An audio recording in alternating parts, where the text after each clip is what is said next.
The first order of business will be a public hearing. Transfer of an annual all-alcohol restaurant license, San Diego's East, doing business as San Diego's Mexican Cookery and Bar, 51 Main Street. Richard Sorensen, manager, to Aneljo Plymouth Incorporated, doing business as Anajo Mexican Bistro, 51 Main Street. Blair Well-Beloved, manager. I now declare the hearing open. Who will be presenting? Have anything you'd like to say? Come up to the microphone, identify yourself, and make sure the green light's on, please. Good evening, James Supra, owner and partner at Ajo Mexican Bistro. We own and operate. Please turn your mic on. Oh, how's that? Better? There you go. Jamie Supernat, owner and partner of Ajo Mexican Bistro. We own and operate locations currently in Falmouth and Hyannis on the Cape. I'm here with my business partner, Jesse Kersey, and our managing partner, Blair Wellbeloved. He will be the operator on site. And we're looking forward to taking over the space. The space has been actually owned and operated by my family for the past several decades as San Diego's, and we're looking to transfer the license and get open sometime in the near future as an Ajo Mexican Bistro. Happy to answer any questions. Mr. Mahoney? Other than, I'm assuming you're going to do some change of the interior, Yes. but anything major or just kind of So like the we're- decor? Functionally, the restaurant is in great shape as far as the layout and those sort of things. We're really looking to bring our Anejo brand to the picture and really put a lot of effort into the design, a totally new lighting plan, flooring. We're looking to everything from floor to ceiling, basically, as far as the design element of the space. Obviously, the town is well aware of how incredible the space itself is with the history of that building, so we're not looking to structurally do anything major there. We're just really looking to rebrand it and really uplift the design element within the space. Okay, thank you. Mr. Blutzer? Yeah, how you doing? Listen, I wish you well. Thank you. Your brand, I've heard great things about it. Thank you. I've not been to either restaurant, but I've heard great things about your food. And Plymouth is a great town to do business in. We already have a couple of other Mexican restaurants, but there's plenty of business. And I welcome you. And your hours, you're going to be open 7 days a week? 7 days a week, 11:30 to midnight-ish, and 10:30 we do brunch on Sundays. Because that's real important, is to keep our downtown open. Absolutely. So I'm happy for you. We're really excited about it, and there's a great a buzz about Plymouth downtown, and a great group of independent and operators already doing great things here, and we've heard some good buzz about some other new operators coming to the downtown district, and we're really excited to be a part of that. We have a real diverse group of restaurants. We get anything from Thai, Chinese, Mexican, Indian. It's great. It's good to see. It's great for our tourism too. So We're excited to be a part of it, Yep. for sure. And I tell you, when that was first built, I think they spent $800,000 on teak mahogany alone. It's In that unbelievable. building. So, Yep. but I wish you well and good luck. When are you hoping to get open? We're, hopefully when the liquor license, the whole deal is kind of comes together once the liquor license is officially transferred, and then we'll probably be looking towards the fall, early 2024. What about nighttime? You doing entertainment? We don't do entertainment at either of our current locations. We really focus on the food and the beverage program. We're open to it, but it's not part of our current It's plans. not part of you, okay. No. All right, great. Good luck. Thank Good you luck, very guys. much. I appreciate it. Thank you. Anyone wishing to speak in favor of this application? Anyone wishing to speak in opposition? I now declare the hearing closed. Bring it back to the board, but before I take a motion, I realize I read off the docket, not the actual announcement, so I just want to finish that. Description of the premises will be as follows. First floor, kitchen, bar, table service. Second floor, bar, lounge, basement, kitchen, storage, and receiving.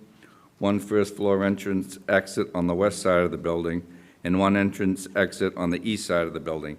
Outdoor patio on the west side of the building to include 11 tables with chairs at each table.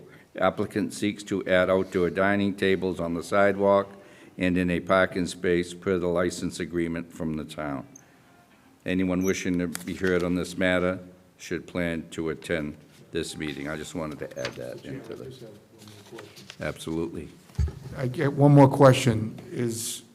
Blair, is your last name really well-beloved? That's a good sign, that your name is Absolutely. well-beloved, so. Yeah. Blair has worked for me with me, I should say, for 25 years. He's currently the general manager of one of my restaurants in Osterville. Yep. And he's an A-plus operator. You're really getting a quality guy to help us run. I'll tell you what, I love your name, so. That's also a bonus. I'll make a motion. Second. Motion by Mr. Blitzer, second by Mr. Canty. Discussion? All those in favor? Mr. Blitzer? Yes. Mr. Helm? Yes. Mr. Canty? Excuse me. That's okay, yes. And Mr. Mahoney? Yes. And myself, yes. Unanimous. Thank you very much. Thank you and good luck. Looking forward to it. Thank you. We have another hearing. In accordance with Chapter 138 of the Massachusetts General Laws as amended, notice is hereby given that a public hearing will be held at Plymouth Town Hall, 26 Court Street on Tuesday, May 2nd, 2023 at 6:02 p.m. to consider the application for an alteration of premises from Franciscanos of Plymouth doing business as Orsho Cafe Tacos and Tequila, 275 Colony Place, Anna Michael, manager, holder of an annual all-alcohol restaurant license. Description of the premises is as follows. One floor consists of approximately 5,800 square feet with one main entrance and exit and two additional emergency exits. Applicant seeks to add outdoor patio in front of the restaurant to the left of the main entrance for the food and beverage service. Cordoned off. It includes a hostess station. Anyone wishing to be heard on this matter should plan to attend this meeting. I now declare the meeting open, the hearing. Is there anyone here wishing to present? Okay. Is there any questions? Anyone here to speak in favor of this application? Anyone here wishing to speak in opposition? Seeing none, I bring it back to the board.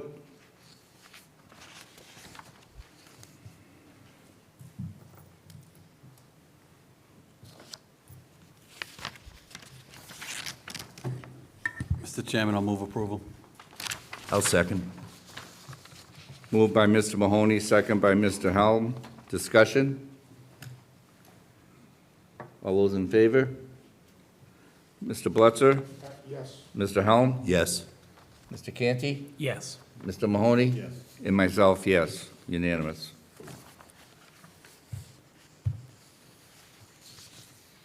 We have a public hearing on aquaculture license renewal. I see the harbor master here. Welcome, Chad. Thank you. Chad Hunter, Plymouth Harbor Master. You have a public hearing for Catherine Bartlett and Doug Bartlett tonight. This is actually their first renewal, so they were assigned their first license about 3 years ago, and they've that first issuance is a 3-year license. They're looking to renew and extend the license. Once they go through that first series, then they can extend it out to 10-year license, which we've done for every other individual. Both Catherine and Doug have met and exceeded the minimum investment requirement, so that's how we determine use each year. So they've done that.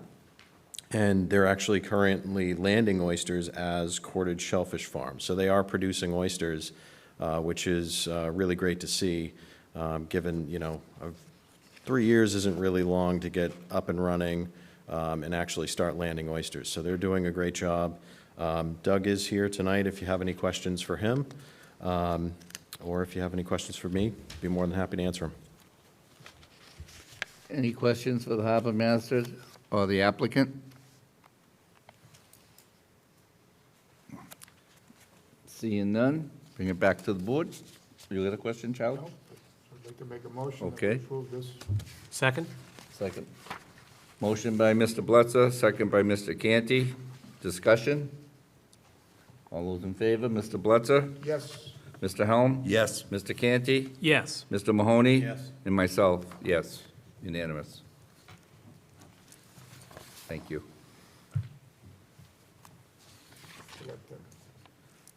Anyone wishing to speak under public comment? Wow, the stars are lining up tonight.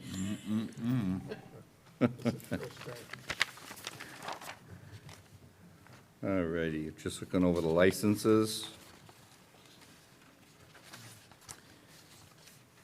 In one of the licenses, in conjunction with the transfer of the liquor license, in Shallow, Plymouth, doing businesses in Shallow, Plymouth Incorporated, Main Street, Blair Beloved Manager is requesting the following licenses also: Common Vitula, Comprehensive Entertainment, Group 1, Radio, TV, Sunday Entertainment, Live Entertainment, Extension of Hours, 1 a.m., Early Sunday Sales, 1 a.m. Sunday sales, should that be 1 a.m.? I think it's supposed to be 10 a.m. Yeah. It says 100 a.m., but I think Oh, it's, gee, yeah, it does. I'm sorry. Oh, 10 a.m. Okay, that makes sense. So noted that correction. Any questions on any of the other licenses? Seeing none, would the board like to move them as a whole? I'll make a motion to move the licenses and the license in conjunction with the transfer of liquor license as a group. Second. Motion by Mr. Canty, second by Mr. Helm. All those in favor, Mr. Blitzer? Yes. Mr. Helm? Yes. Mr. Canty? Yes. Mr. Mahoney? Yes. And myself, yes. Then we have a poll petition, vehicle for hires. Actually, I could took them all together.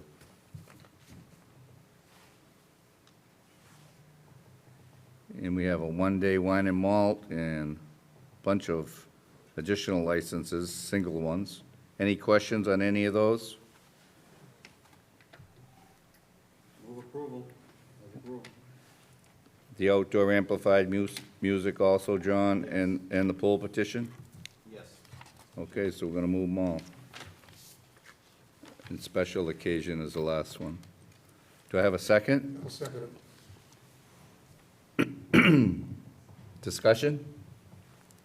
All those in favor? Mr. Blitzer? Yes. Mr. Helm? Yes. Mr. Canty? Yes. Mr. Mahoney? Yes. And myself, yes.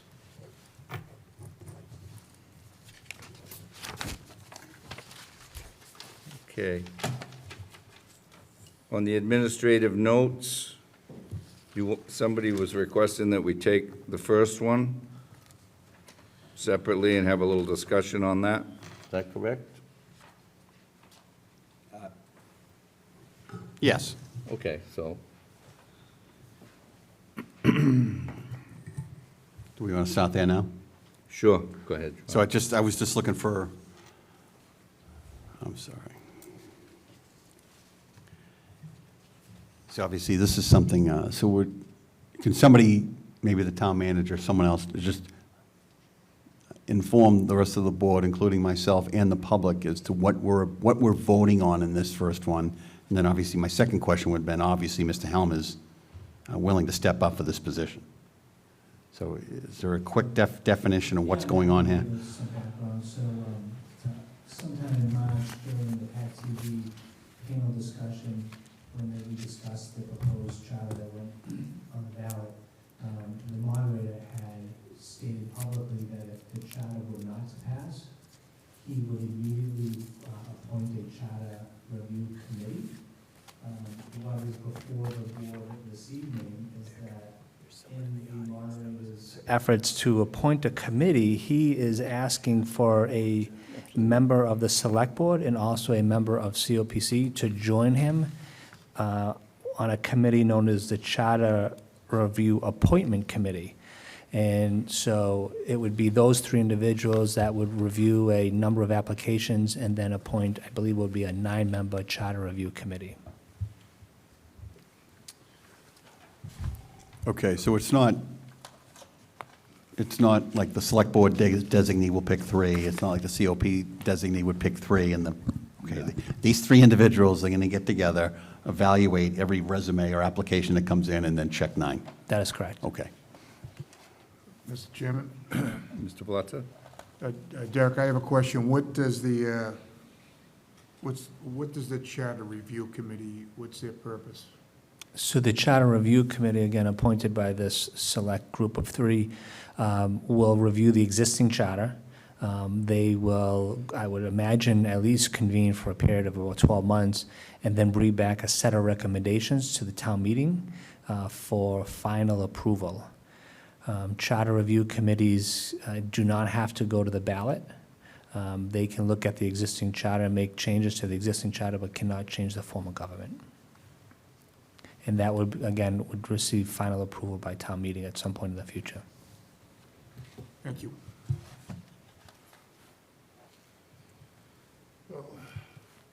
All set with that? One? Okay. And No, obviously, Harry is up for this. He's willing to represent the board on this 3-member committee? Yes, I am. Mr. Canty? Yes, thank you, Mr. Chair.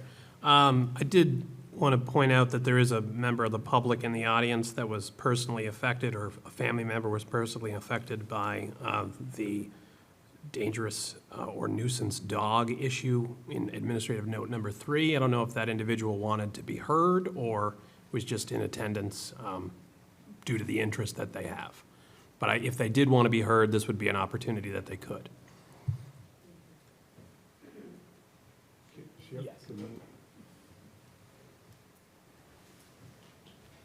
Hi, my name is Marcia Sheridan, and I resided at 26 Bonnie Briar Drive for 43 years. We sold our house to our son last summer, and my 3 granddaughters live there now. And in February, they were getting off the school bus in their own yard, and they were attacked by the dog next door. The dog was on a leash and had broken away and went crazy. He went after one of the little girls 3 times, and both of them needed to go to the emergency room for treatment. And I just wanted to make sure that you were aware of a little bit of the background of what happened. It was totally unprovoked. And I do think the owners of the dog are responsible owners, but there's something wrong with the dog, and he doesn't belong in a family neighborhood.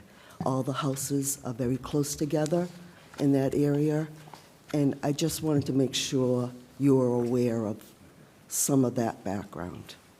Thank you. Thank you.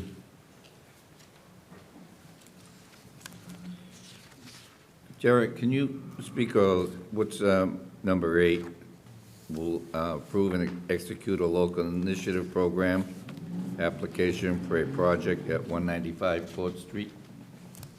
Yeah, so the LIP program is for affordable housing, and so this is just an application submitted by the property owner on Court Street for affordable housing. Okay, thank you. And I'd like to put a thank you out there to Mr. Cushion. It looks like he granted us easement to a cemetery in Yes, Cedarville yes, at no charge. that's right. Very nice, thank you.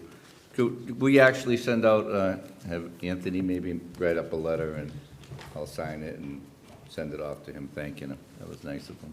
Definitely. Mr. Chairman? Derek, it's administrative note 6 and 7, I believe.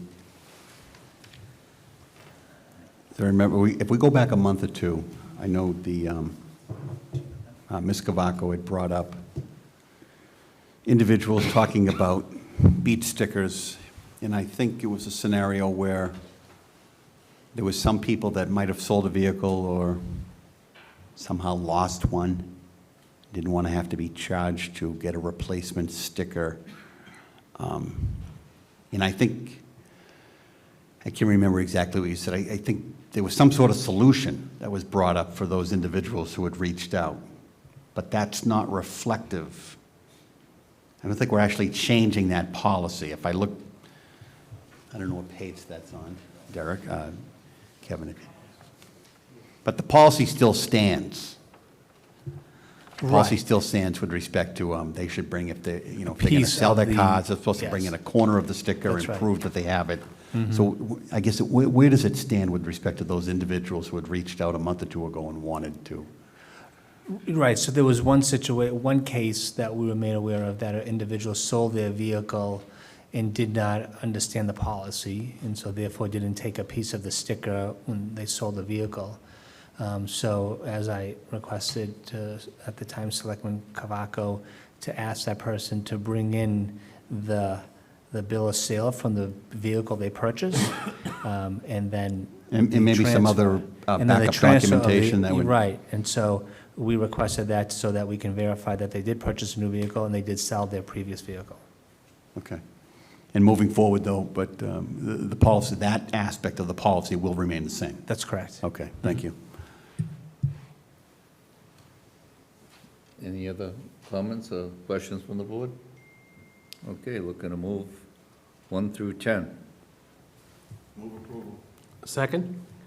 Motion by Mr. Mahoney, second by Mr. Canty. All those in favor, Mr. Blitzer? Yes. Mr. Helm? Yes. Mr. Mahoney? Yes. Oops. Mr. Canty? Yes. And myself, yes. I'm just trying to go with the same order, so it's easier for Anthony. Okay. Then we have the charter boat operator recommendation. The harbor master, Mr. Hunter. Hello again, Chad Hunter, Plymouth Harbor Master. So before you tonight, you have a memo to establish a charter boat area. There's 1 or 2 slides that we'll get to, but what we're looking to do is formally establish the charter boat area at Town Wharf to allow additional opportunities for Plymouth Harbor mooring holders, also to enhance tourism and allow small businesses an opportunity that did not exist. This has been a priority of the Harbor Committee and several owner-operator charter businesses that have come forward. And we've probably been talking about this for close to about 12 months now. Harbor Committee has discussed the proposals on numerous occasions, but voted the following recommendations at the March 16th, 2023 meeting. So really, what is it? What are we doing here?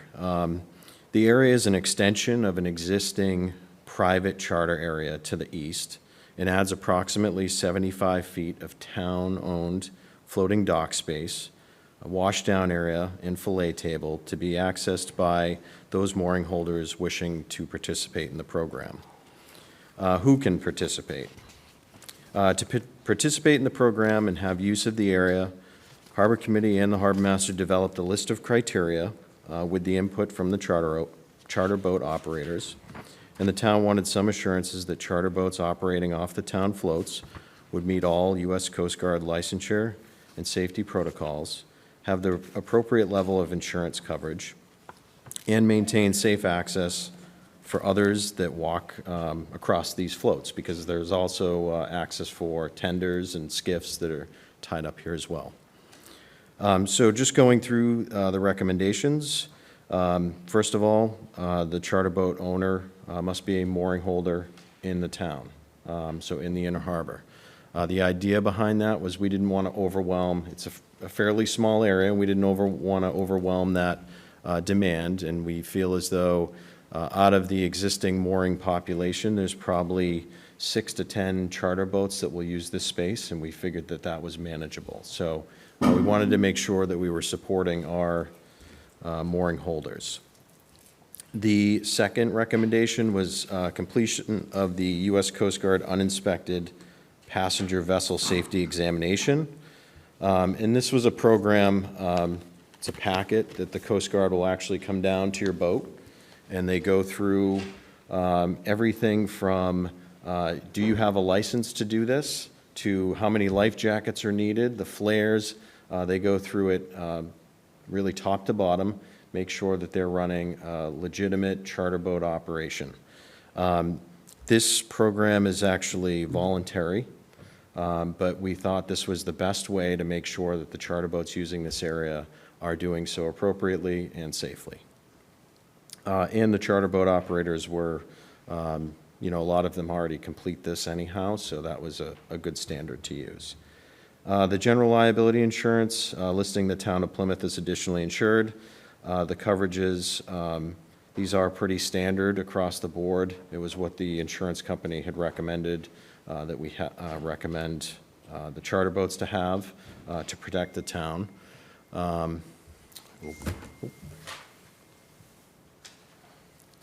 So let me just go ahead one, just so we know where we are.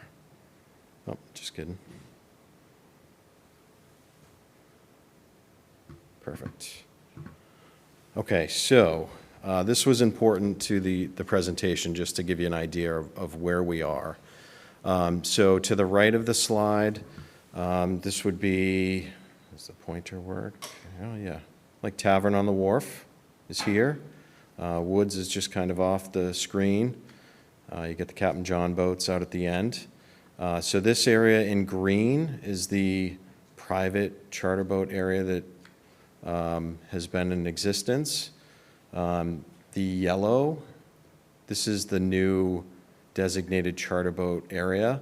And then the purple, obviously you can see a number of skiffs tied around the back. So this area has a couple of nice features to it. Obviously the gangway from parking, so there's a couple of boating access parking spaces that were designated last year with PGDC's approval. So these areas are for really loading and unloading, dropping people off, dropping gear off, and obviously that will bring you right down the gangway to this yellow area. So it's a prime location, very visible from Water Street. It's a pretty good spot. So the other recommendations, we obviously wanted to promote equitable access of all charter boats by limiting tie-up time. So if we are operating, if there's 6 to 10 people operating out of this space, you can see, if you kind of look over here, there's 3 boats. That's probably the maximum carrying capacity at any one point. So we want to make sure that as people come and go, that they come in, they drop their people off, they wash down, fillet fish, and then they leave the area and make it available for somebody else to use. The other recommendation 5 was to keep the float area clean and free of debris, tripping hazards. Obviously, we have a lot of foot traffic that comes down the gangway and goes out to their skiffs, so we just want to make sure hoses, fish boxes, anything that they might have on the deck, that they keep that passageway clear and open so nobody trips. There's no public drinking while at the dock. The area is to be used by charter boats actively engaged in charter operations. So this isn't for recreational use, it's for businesses using that for their charter operations. And the last one was the fee. So the charter boat fee was recommended $1,500. That would be an annual fee that they would pay to the town and include, obviously, the other recommendations in there. We did hear from one charter boat operator after the Harbor Committee meeting. I included the email with your packet, just concerned about the overall cost of insurance and the cost to use this space. But other than that, if you have any questions, be more than happy to answer them, and we're looking for your recommendation. Any questions for the harbor master? Mr. Canty? So Chad, could you just expand upon, because of that email we did receive about the objection to both the cost and at least what that individual is currently covered in terms of insurance, Yeah. how you reached the figure for the cost and the insurance liability recommendation or requirement? So the insurance recommendation was recommended to us from the town's insurance carrier, and it's also consistent with the other businesses using the pier. So that was something that we really didn't feel we had much wiggle room on. The fee itself was actually recommended by the charter boat operators. We could not find really many comparable charter boat fees. Typically, they'd be in a marina, and the marina costs are much higher than this. And typically, they would leave their boats at the dock, so it's dockage as well. So it was hard to find a comparable that kind of broke that, use and access, not keeping your boat there for the year. So we didn't really have many comparables. We do have two in town that are similar in nature, and I think I pointed those out. So the lobster boat operators pay $100 addition to their mooring fee. And then if there's a business that's using the pier, so like a fish truck, or they pay $1,000 a year to use the pier. So a couple of other commercial user fees that we have, obviously those are significantly less, but just as comparables. Thank you. Any other questions?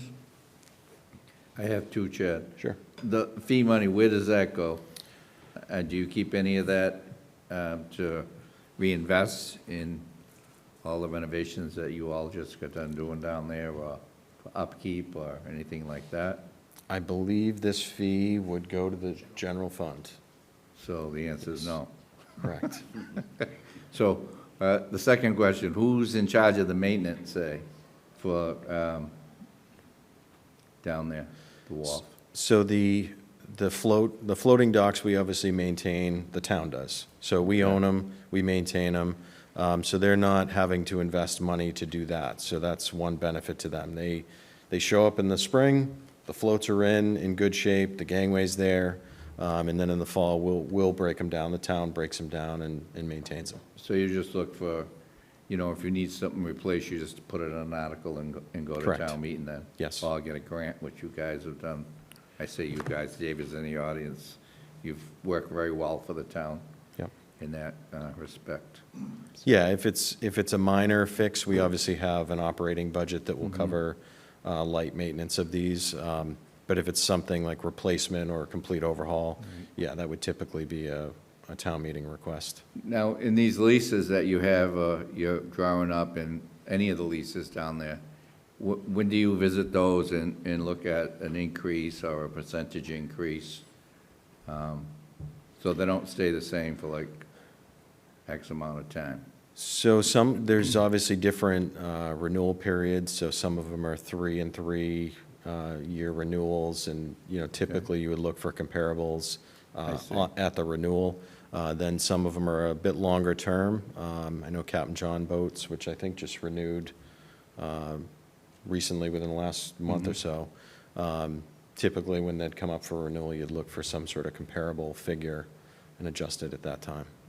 And where do your boats park? They used to be like on the top where the purple is, right? Yep, so the yellow space, in years past, obviously with the office over here, we had our boats in this area. Let me see so this is the other side, so let's say the north side of the pier, so you have Lobster Hut here, the maritime facility here. So we've moved our boats to this green face with skiffs on the back, which we have a whole new boat ramp project which will extend the floating docks significantly. But we've also added, so you have the launch here. This is 15-minute tie-up space, which we didn't have the last couple of years with all the construction.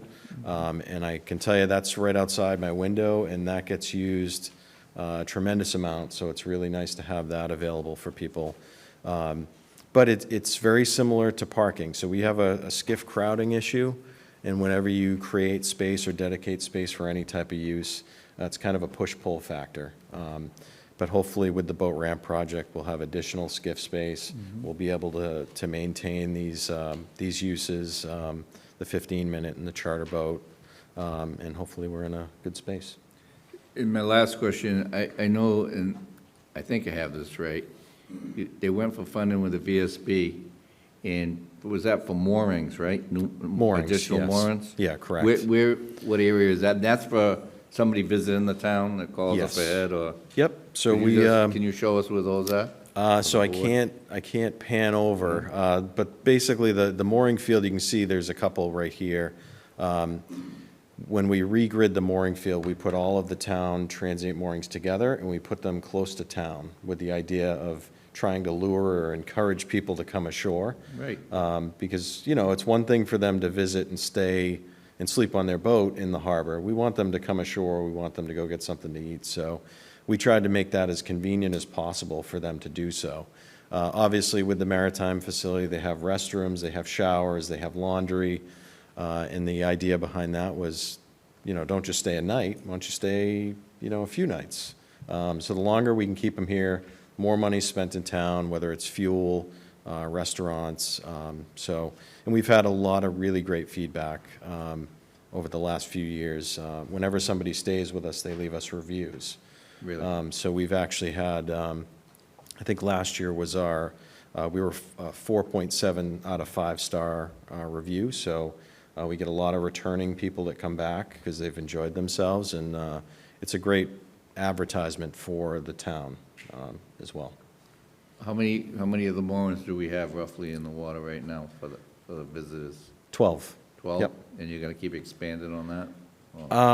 Or do you not have the space? Well, you have to be careful because we obviously have a lengthy mooring list and we want to make sure those people have. Oh, I see what you're saying, yeah. So we were very balanced in our approach, and out of the 12 moorings, there's certain times of year where we're full, obviously like 4th of July. And but for the most part, between our moorings, the yacht club has moorings, Safe Harbors obviously has plenty of dockage. We all kind of see that same, you know, at the same time, Influx. everybody's full, but we always try and accommodate people and make sure they stay. Thank you. Thank you. Any other questions for Chad? Motion from the board? Second? Move approval by Mr. Mahoney, second by Mr. Canty. All those in favor, Mr. Blitzer? Yes. Mr. Helm? Yes. Mr. Canty? Yes. Mr. Mahoney? Yes. And myself, yes. Thank you. That's okay.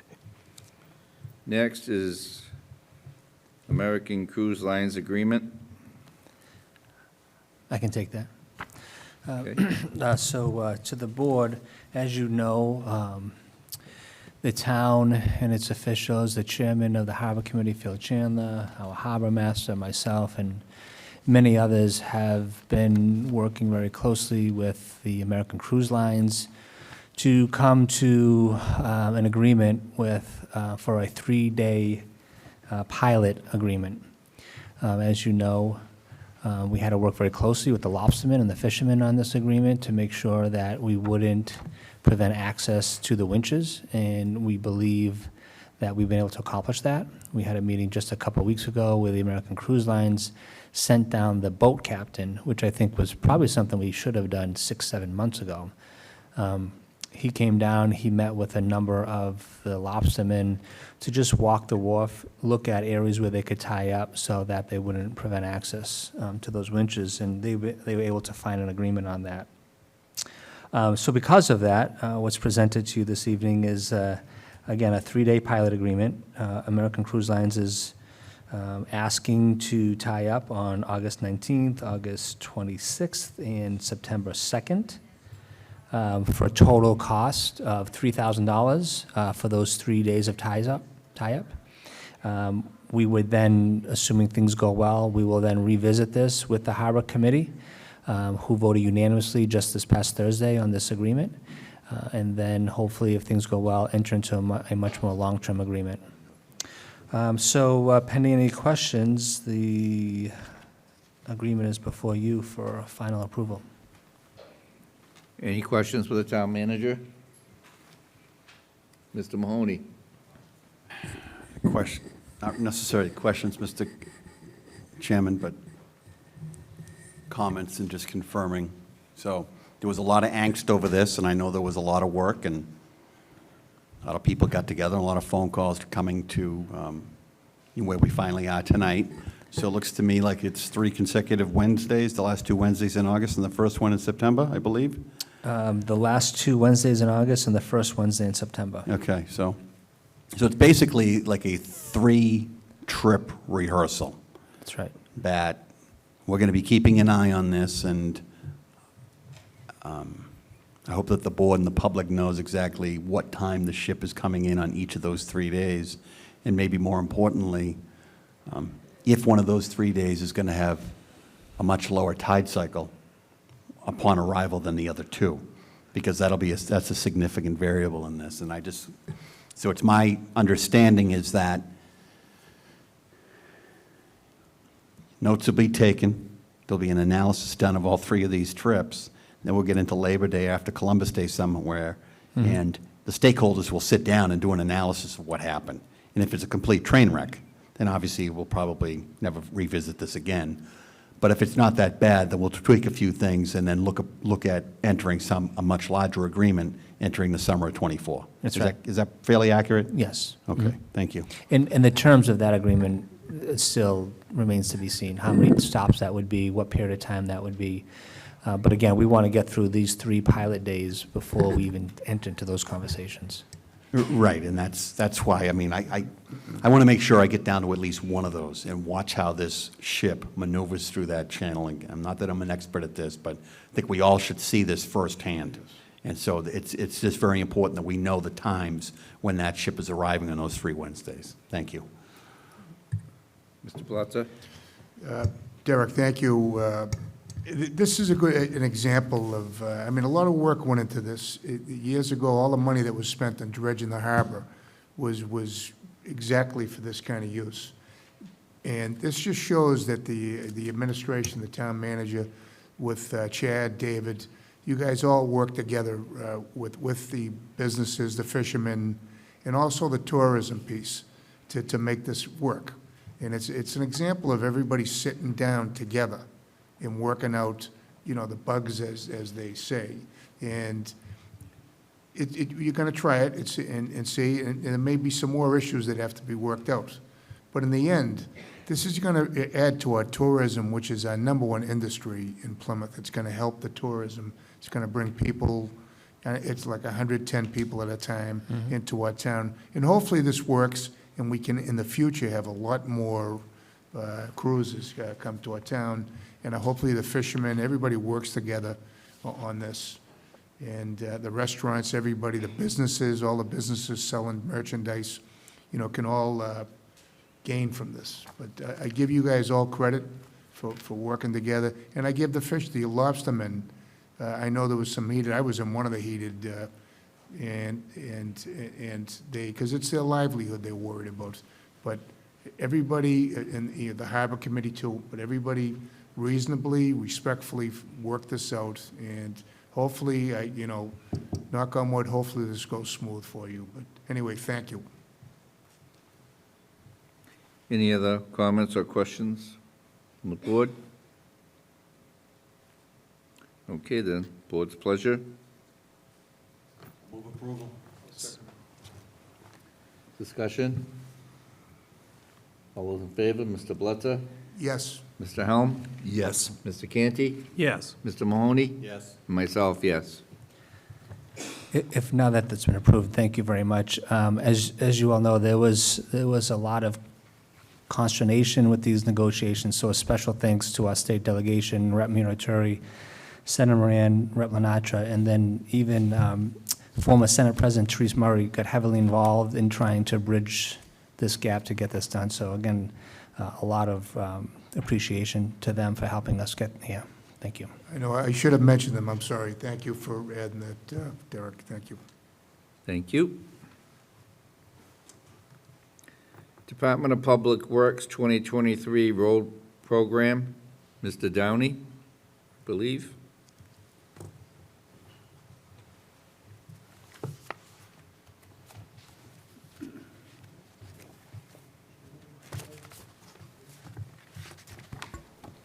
Chairman, Board. James Downey, Acting Town Engineer for the Town of Plymouth. So I'm here tonight to talk about the 2023 road program.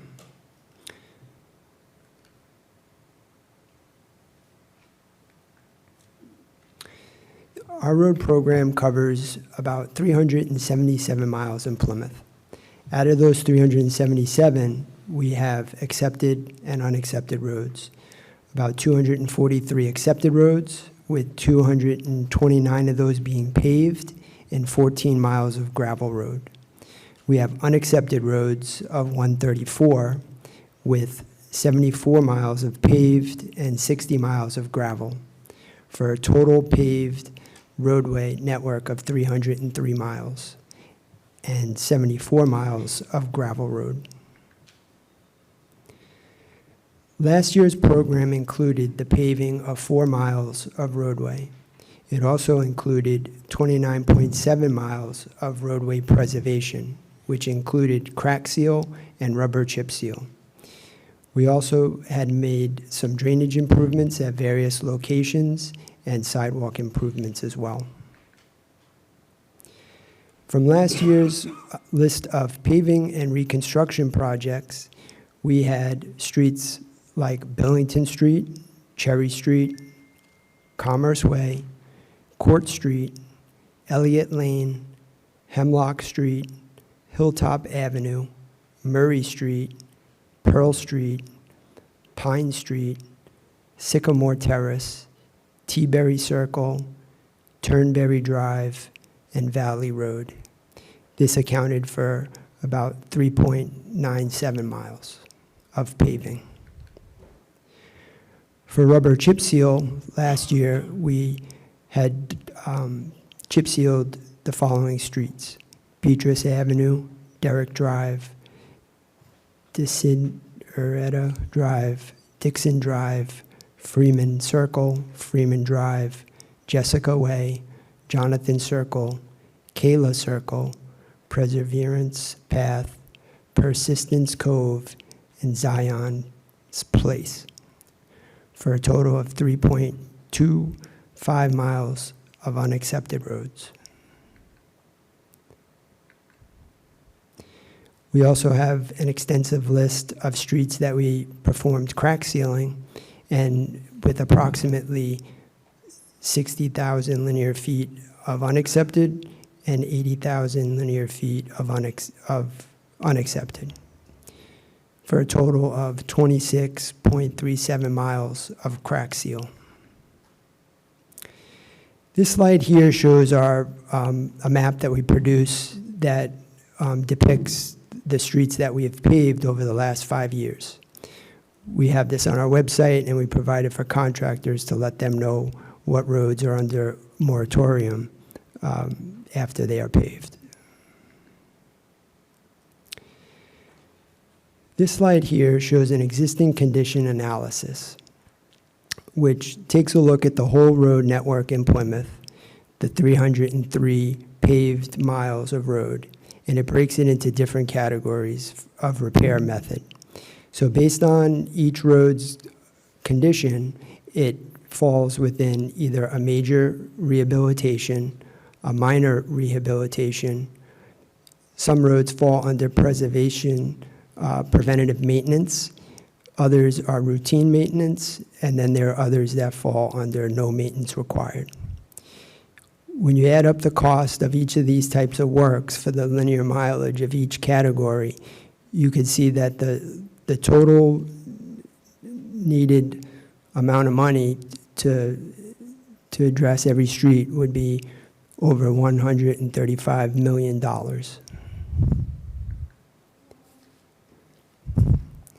This chart here is another analysis tool showing the existing condition analysis. And currently, based on that last slide, if you were to give our road network a grade from 1 to 100, we currently have an RSR, a road system rating of 68.95. In order to maintain that road grade, we would have to spend about $5.5 million a year just to stay on that same average. If we increase our spending to $7 million, over time we have a better outcome, which will raise our overall road rating.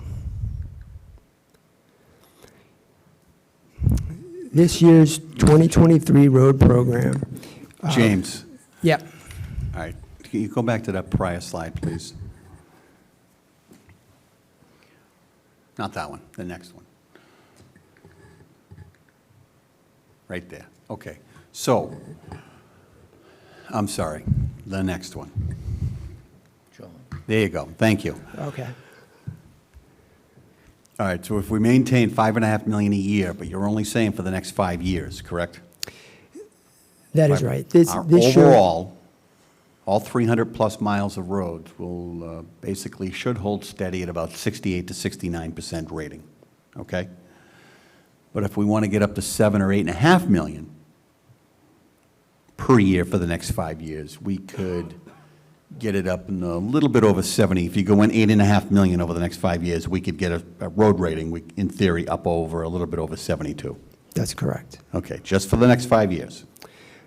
Yes, if you spent that money each year over the 5 years, in theory, it would raise the overall grade of the network to that. All right, thank you. Okay. So for this year, we have 3 funding sources that go into our programming. We have a town meeting article, the FY22 town meeting article for $5 million for road preservation, and that can be spent on accepted as well as unaccepted roads. We also have some money from the FY19 town meeting article for gravel roads. So this money was earmarked for gravel roads, both accepted and unaccepted. And then the third source we get is Chapter 90, which is 100% for accepted roads only, and that comes from the state. When you add all of that anticipated funding, that puts us at about just over $8 million, with $6.5 million for accepted roads and $1.5 million for unaccepted roads. This year's program will include both road reconstruction and paving of 4 miles, road preservation of 38.3 miles, which includes 28.4 miles of crack seal and 9.9 miles of rubber chip seal. We will also be looking to do drainage improvements at various locations, as well as some sidewalk improvements as well. Our list of road paving projects include Rocky Hill Road, Court Street, Juniper Street, Buzzards Bay Drive, Summer Street, Federal Furnace Road, Billington Street, Samoset Avenue, Stafford Street, Town Street, and Ash Street. That all adds up to about 4 miles of road.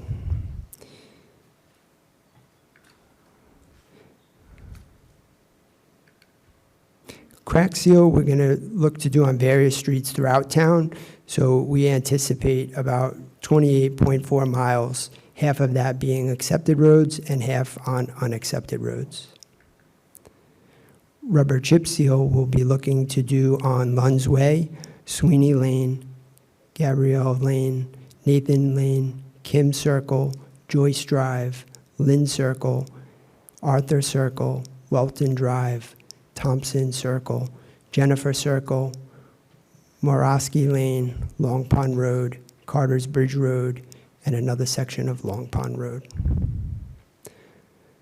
as well as Carver Road, Jacqueline Lane, Jamboree Drive, and J Street, for a total of 9.9 miles.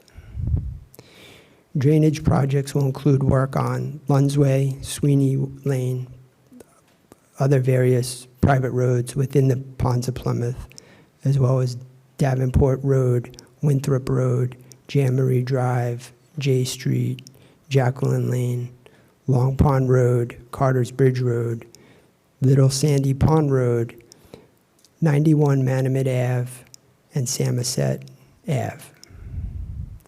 Sidewalk projects would include work on Hamilton Street, as well as townwide panel repairs throughout town, Clifford Street, Standish Avenue, Sandwich Street, Resnick Road, Hedge Road, Route 80, Stafford Street, and Town Street.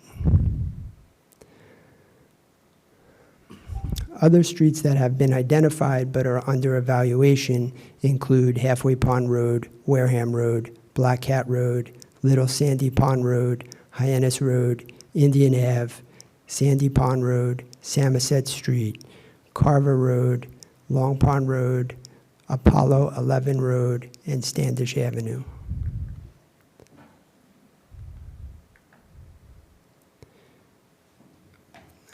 There are also some before and after photos that we've taken showing some of the recent work.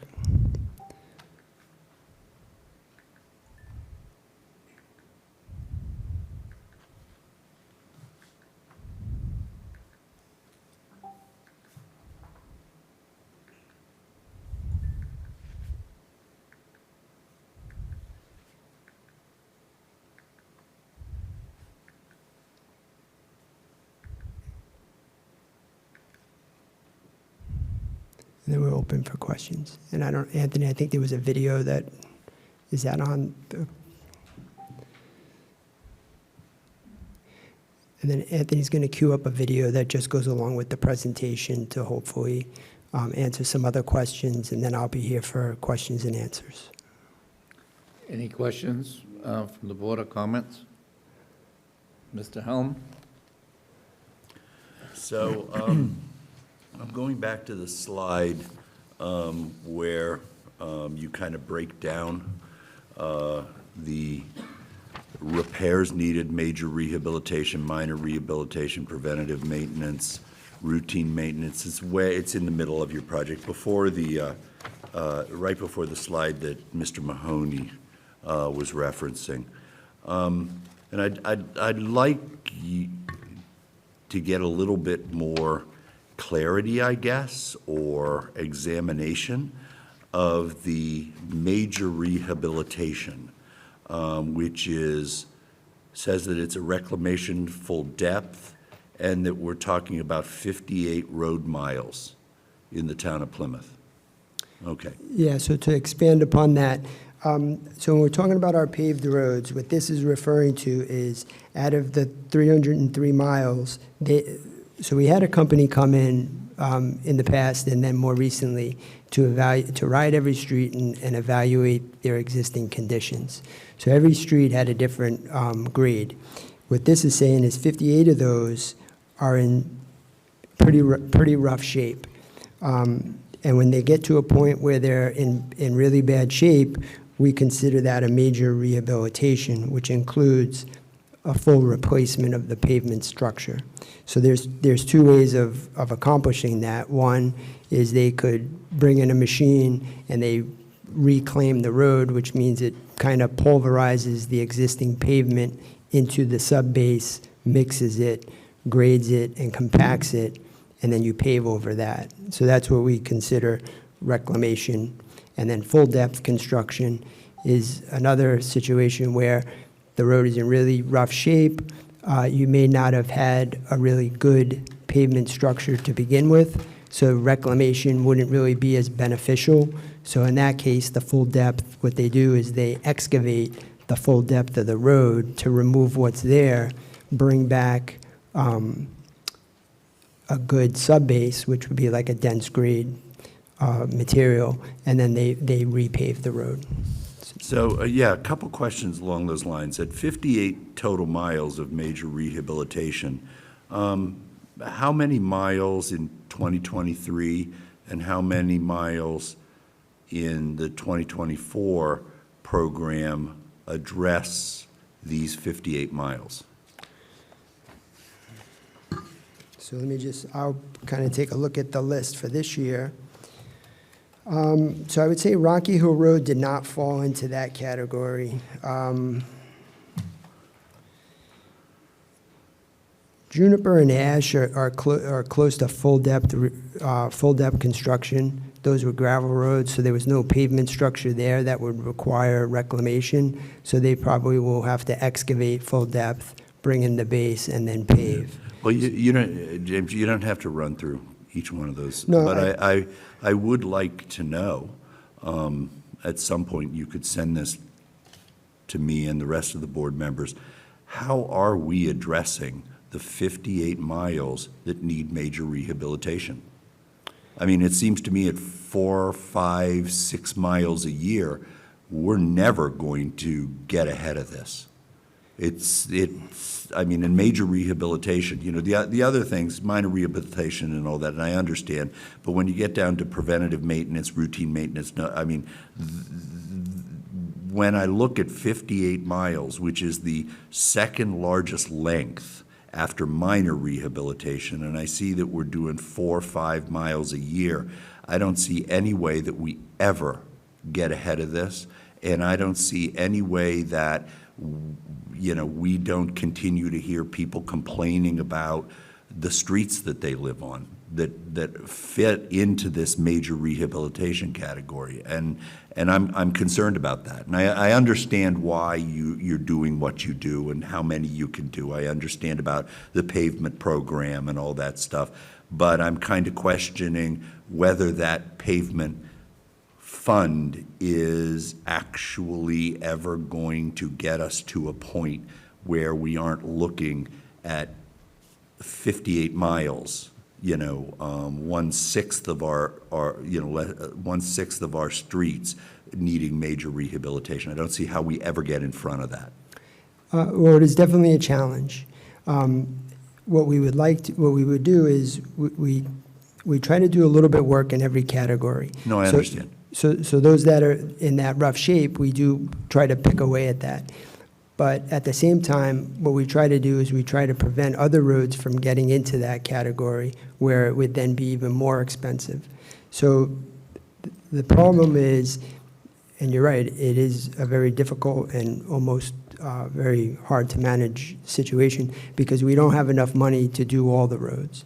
But we do the best we can to take care of the full depth roads, but we try to also focus a little bit more on the roads that need the minor repair or still in the preservation phase, because that helps keep them out of the more expensive cost category, which would then exponentially increase costs even more.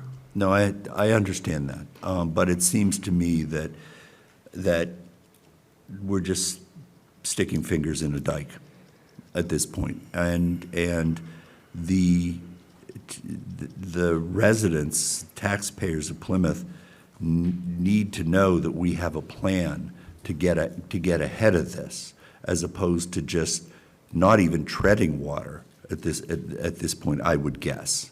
You know, and I understand how frustrating it is for you. I'm not pointing fingers at anyone. I'm just wondering if we need to examine how we're funding our road repairs if we have this number of 58 miles of road that, once again, the second largest amount of road miles that need major rehabilitation, and the first one is minor rehabilitation. So you're basically trying to attack those as much as possible so that they don't end up in major rehabilitation land. But I'm not sure how successful you'll be at that. And, you know, it just seems like you guys are like Sisyphus rolling a rock, a giant boulder up a hill, you know, and it gets to the top and it rolls back down. And if that's the case, you know, good government requires, I think we need to look into this, you know, and we depend upon you guys to raise your hand and raise a flag and say we're getting behind. This isn't, you know, we need to address this in some way. So, Sheila Scarzi, Acting DPW Director, you're completely 100% correct. Once these roads hit that major rehabilitation mark, it's cost prohibitive. I mean, we have 58 miles. The short answer is, yes, we need more money. So that $5 million we ask for every other year, to get above that 68, we're going to need more money. But the other thing we're trying to do, and you'll see, and this is what you'll hear the most about from the residents, the chip seal. So we're really trying to hone in on more of that preventative maintenance. And the biggest bang for your buck is the rubber chip seal. That's also the application that you will get the most complaints about, but it is extremely cost-effective. You had a slide, I don't know if it was included in this, that had the costs for the chip seal versus the mill and overlay. I So- want to say, yeah, I think that slide that had the overall cost, I think it did associate an average cost to each treatment. So I want to say rubber chip seal is about $10 a square foot or square yard, and full depth is 100. So it's a tenth of the price. So, Yeah, so Sheila, while you're talking about rubber chip seal, which I have no idea what that is, and I would imagine that most residents have no idea what it is, since a lot of them are probably watching or listening, could you explain what it is so that when it comes to a neighborhood near them, they understand it? yeah, so we're focusing on the Ponds of Plymouth development Yeah, I know. this year, and also Jacqueline Drive, J Street. So it's, and James, jump in here if I have it wrong, but it's an emulsification. So basically, they come in, and last year they did all 6 miles of roads in about 3 days. They come in, they spread it with a rubberized, there's rubber, there's stone fragments, and they basically spread a glue down. And that holds the road together. So what happens is, after they treat it, we have to sweep the road, but it continues to unravel for a while. And it takes a couple years, actually, to pack it down, but it does an incredible job of preserving the road. One of the reasons why we're doing this in the Ponds of Plymouth is those roads are very poorly constructed. So we have no road base under them. They're also very wide. So again, it's cost prohibitive to do a mill and overlay. We actually can't do a mill and overlay because we're going to break into the sand. So that's why we're targeting that neighborhood. And you do get complaints after the application goes down. You do. But we are using the rubberized product. In the past, we did just a stone chip seal, which you get more complaints about. The rubberized is a better product. We're going to try to increase our sweeping after this goes down this year to minimize complaints, but just to give you a heads up, that is a way to get that overall RSR road rating up. So we want to attack these roads before they get to that major rehabilitation point. So that's why we're doing it. Mr. Blitzer? So it's all about the money, obviously. Derek, I have a question for you. Excise tax, what do we bring in a year in excise tax? And isn't that supposed to be earmarked for the roads? So there was a very creative, and John was on the board back then, so he could probably explain it better, but there was a very creative funding mechanism that Lynn Barrett came up with a few years back that used the delta of the existing excise tax and the new excise tax, the revenue of the new excise tax. That new revenue was placed in this stabilization account for pavement management. So that's how we've been funding this program over, I would say, the last 5 or 6 years now. I can certainly get you the numbers as to what that growth has been, that delta, over that period of time, so you can get a better sense of the I financing. mean, is it growing enough? I know from Amazon, we're getting, what, $750,000 from Amazon, I believe? Wasn't that? For excise alone? I'd have to check with the That's- finance director. That's a number I heard, I don't know for a fact. But is it growing enough that we're able to put more money than $5 million a year into that fund? I mean, sounds to me like without raising taxes, we have to, if we can figure out a way to get more money into that stabilization so they can do more miles than 5 or 6 miles a year. So that's something hopefully we can figure that out. And, we certainly could take another look at the numbers, but I believe that increased revenue, that number goes annually into this stabilization account, but I can double check. Just to clarify, because I was on the FinCom when Lynn created the Pavement Stabilization Fund, every year, she budgets for an amount that we are going to collect in excise taxes. Okay, and she's very conservative about that, because you don't want to overestimate an income. She underestimates it every year. And in the past, that difference, that delta in the year of what was budgeted, up here versus what was collected, is put into that fund. So the only way that it's really going to increase is if Lynn becomes more and more and more conservative, because I bet she's budgeted for the Amazon money. Okay, so, because that's a given. And so the only way that the amount of money coming out of the excise and into this is going to increase, like I said, is if she becomes more and more conservative.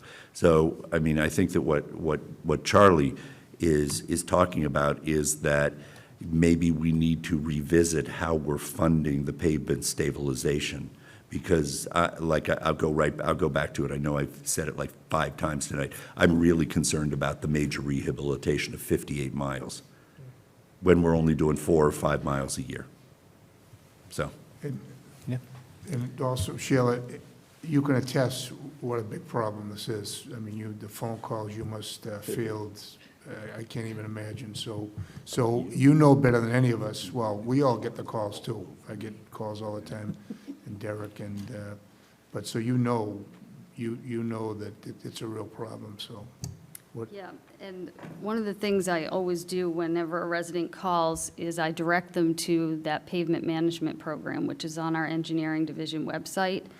And we go through, all right, where's your road? What is your RSR rating? And right next to that, it gives you the RSR rating and the amount of money estimated to repair your road.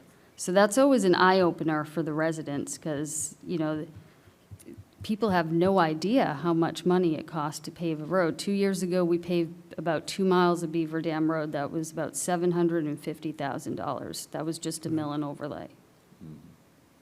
So when you have, this year, we actually have a lot of money, more than normal, because we have a backlog from last year. We weren't able to get to all the roads we wanted to last year. We had issues scheduling our contractor. They were so backlogged. So the money doesn't go very far, especially once it hits that full-scale reconstruction. So. Mr. Canty? So, either for Sheila or James, in terms of capacity, not in terms of money, because money is an object, but if it were not an object in this, if we found $135.5 million tomorrow, there'd still be the labor, what you'd actually be able to accomplish in a year or over a 2-year span. So putting the money aspect aside, what is the capacity of the Department of Public Works to get this work done? Are you at a capacity in terms of money and labor hours? Or if more money were made available, do you have the capacity to take on the more work? Because it doesn't make sense to increase your funding if you can't spend it, but. Yeah, so what I just alluded to, that's what we've just dealt with the past 2 years. Our Right. contractors didn't have the labor force to get the work done, so we had a backlog. So one of the things we're doing this year, we're adding a second paving bid. We're calling it a small paving project bid, because our contractor, they're only geared up to come in to make money, really. They want to come Right. into Plymouth and pave lengths of road. So we have these other areas of town where we might have a short segment of road that's in bad shape. It's nothing that we can do in-house, but it's not cost-effective for our main paving contractor to come in. So we're going to be putting that out to bid in the next month or so to deal with some of these sections of roads. For example, on Long Pond Road in front of the high school entrance, there's a section of road that's kind of torn apart. It's not cost-effective for our main paving contractor to come and do that, but a smaller contractor could. So we're looking at those options, but yes, if we got $135 million tomorrow, there aren't enough paving contractors in the area to come in and get it all done. So Do you have an it's years. idea of, like right now, you're doing 4 to 6 a year in terms of this paving. Do you have an idea of what the capacity for that portion of it actually is in a year if money were not an object? How many contractors? Well, I don't think we've reached the capacity yet, so I think that was something that we could continue to kind of figure out. I would imagine we could probably double the work and not hit capacity, but you know, Okay. the 135, I could say we couldn't do. Right, I But- understand that. Right. No, I believe that no, You won't yeah. have So that I- problem, right. So back to I know you're queued up for your video, but those photos of the befores, were those major rehab roads, or were those different levels of, because, I mean, they look like there were roads in a war zone, some of them, Sure, yeah. so. Those were a couple different levels. Some of Okay. them were the full depth rehab from last year, and then some were more of the minor rehab. So those Okay. were the paving projects. So whether it was a mill shim overlay, which is the second category down, or a full depth. So I think the Hilltop, Pearl, those were the full depth The full depth. reconstruction. Yeah, Okay, thank you. yeah. And Mr. Mahoney? So James, can you take the video down and go back to that major slide with the 135 on it, or is that not possible? oh, I can go back. Yeah.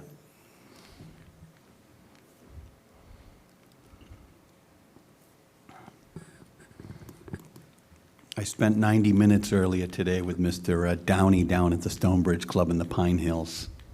I'll give an update on that under old new business, okay?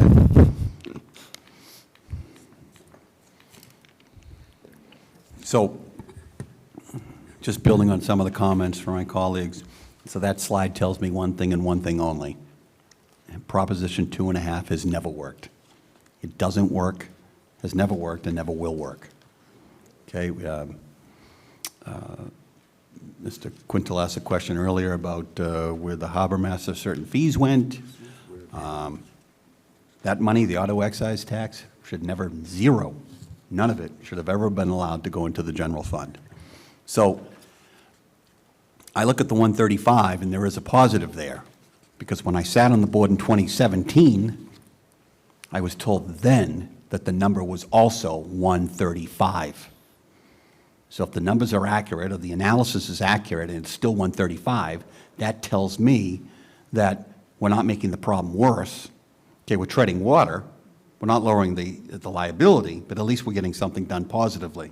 Because in my opinion, you were starting from a point of zero when that program was implemented by Ms. Barrett, and she had done an analysis that over the prior 20 years, the auto excise tax had averaged going up 3% a year over 20 years. So what she was trying to do was allow it to grow in the general fund at 1.25%, take off that delta of 1.5% to 2%, and put that into the fund, which in theory should be paying back the borrowing costs of the 5 million, the 5 million, and the 5 million. So I wish that Lynn was here today, because it's all about where is the money coming from. So I think we're in a good position this year, because you said we have 8 million, right? But what are we doing for the next 4 years?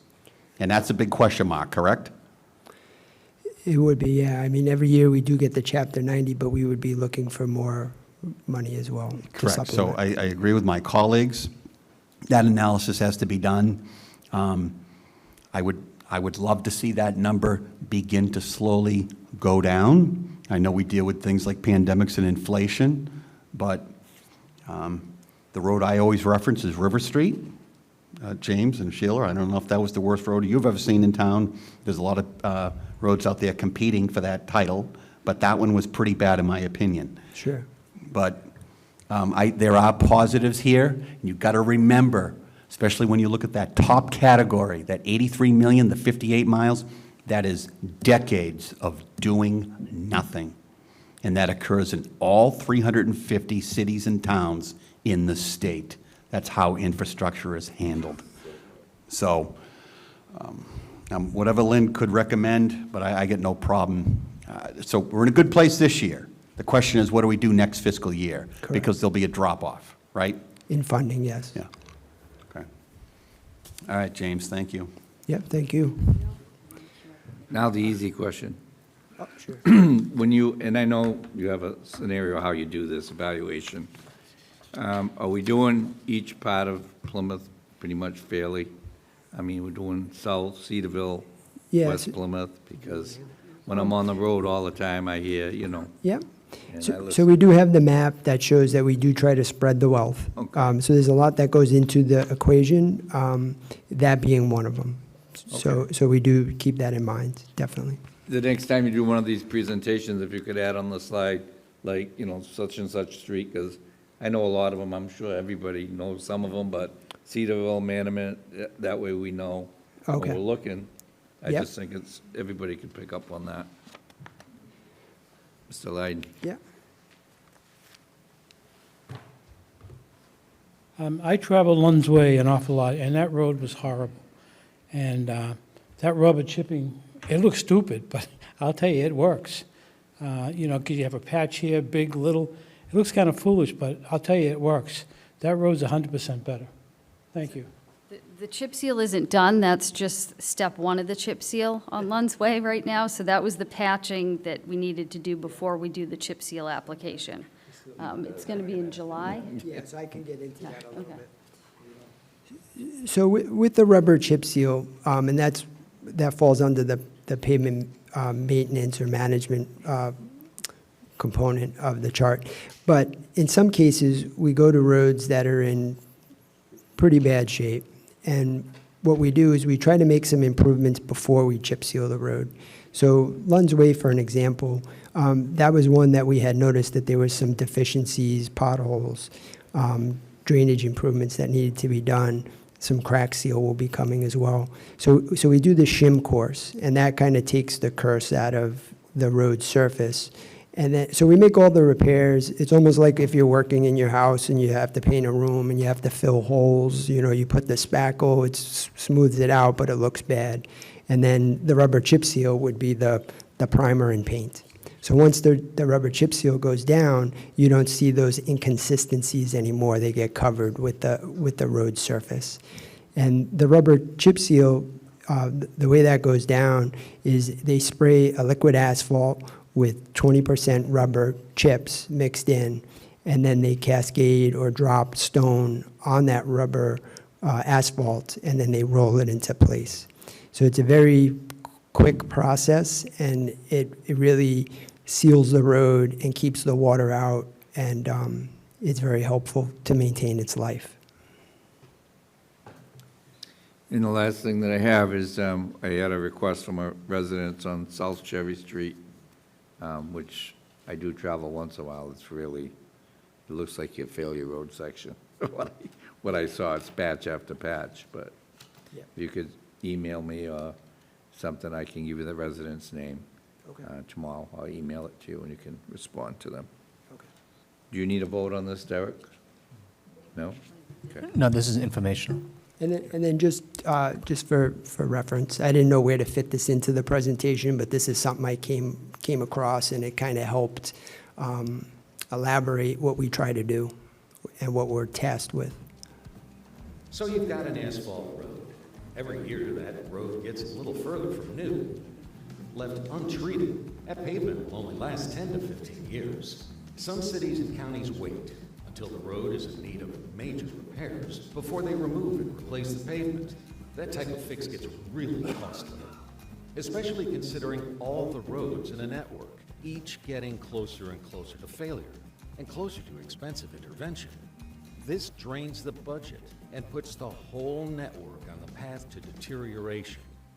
But some agencies are getting 40 years of life or more from their asphalt roads. By preserving pavement with cost-effective surface treatments, communities are keeping their good roads in good shape for much longer. That saves the budget and the network in the long run. And there's less downtime for major construction, which keeps residents happy. Still, some roads are past the point of preservation. What to do with deteriorated roads? Why not recycle the pavement you've already paid for? Asphalt recycling treatments build roads with equal strength at a fraction of the cost, helping agencies save resources big time. Plus, both preservation and recycling cut down on greenhouse gas emissions and material waste. By proactively managing our road network, Instead of just fixing one failing road at a time, road managers can put their community back on the road to success. Learn how to stretch your resources further at roadresource.org. So that's something I didn't put together, but I found line, and it kind of helps put it into a little bit of perspective, and it does go, it's part of what we try to accomplish. You may want to start with that next time. Yeah, Not that I'm critiquing you, but that. no, I'm glad you Then said go that. right I mean, like into I it. said, I found that late in the game, and I didn't know where to put it in, and I'm glad it got put up at all. Thank you, Anthony. Anything else from the board? Thank you very much. Thank you. Town boat ramp update, Mr. Gould.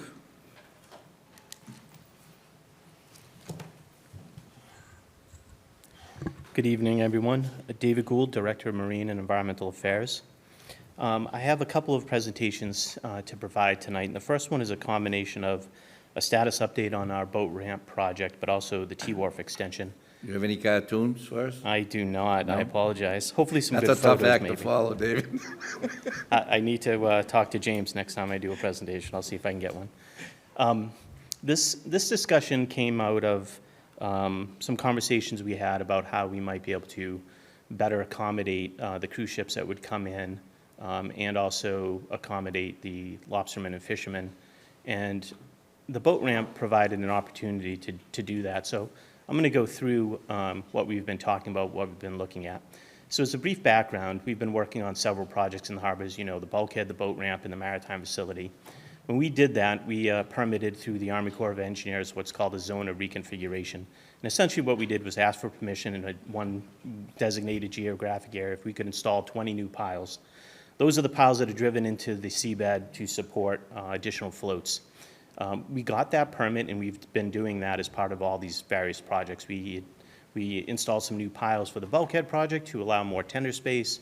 We put in new piles for the floats that Chad mentioned earlier outside the maritime facility. We're going to be putting in new ones as part of the boat ramp project. Actually, we'll be replacing the ones that we put at the maritime facility with steel piles and concrete floats. So at the end of that, what that allows for us to do is have 4 additional piles out of those 20. And what we'd like to do is add those to the end of T-Wharf, and that would basically extend the wharf. We would install 4 24-inch steel piles, and we put concrete floats on those, and that would extend T-Wharf. T-Wharf, when it was originally constructed, we thought about how we could construct that in a way if we had expansion opportunities in the future. So if you go to the end, it was actually constructed with a cut in its curb, which allows for replacement of a gangway, so that's already in place.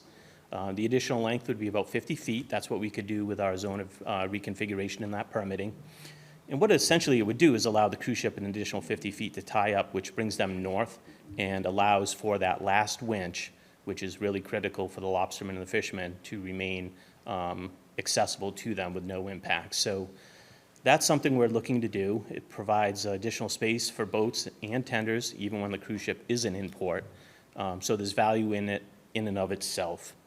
And where the boat ramp comes into it is that the cost to do that engineering design work aligns pretty well with the boat ramp project. So there's a little bit of additional survey design and permitting that we need to do, and that contract's getting underway now. But the boat ramp project came in exceptionally well in the bidding process. So the bid came in at 1.3 million. We had 1.651 million. So 1 million of that is from the state Seaport Economic Council. So the town's into that project for $300,000. The remaining funds, we look to potentially go to town meeting in the fall to either reallocate some of those funds or appropriate some additional funds to be able to do this additional work. That would allow the cruise ship to come in. One of the things we've learned from the boat ramp project too is that that project will start in September. Those concrete floats right now have a significant lead time. So that is part of why we're looking to get this design work going right now. So we will have a better sense of what that will cost at fall town meeting, but we want to get those ordered as soon as possible so that we can hopefully have all of those piles and floats installed sometime in the spring, early summer, so that if cruise ships are coming back, we have a much better way to accommodate them and accommodate the lobstermen.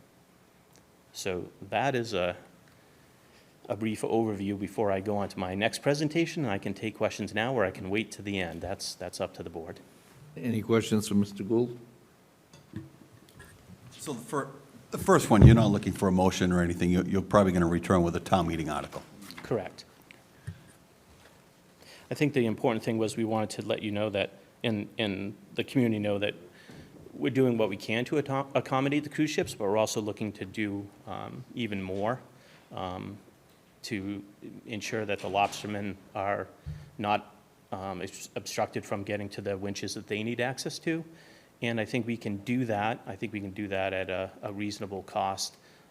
And obviously, one of the things we'll do in the future, which I know we have some meetings coming up, is continue to talk to the state about the state pier as well. So I think there's some good options and discussions going on there. So I wanted to make the board aware of that. And if I just could real quick, I just want to be clear that this creative idea didn't come because we were having conversations with the cruise ships.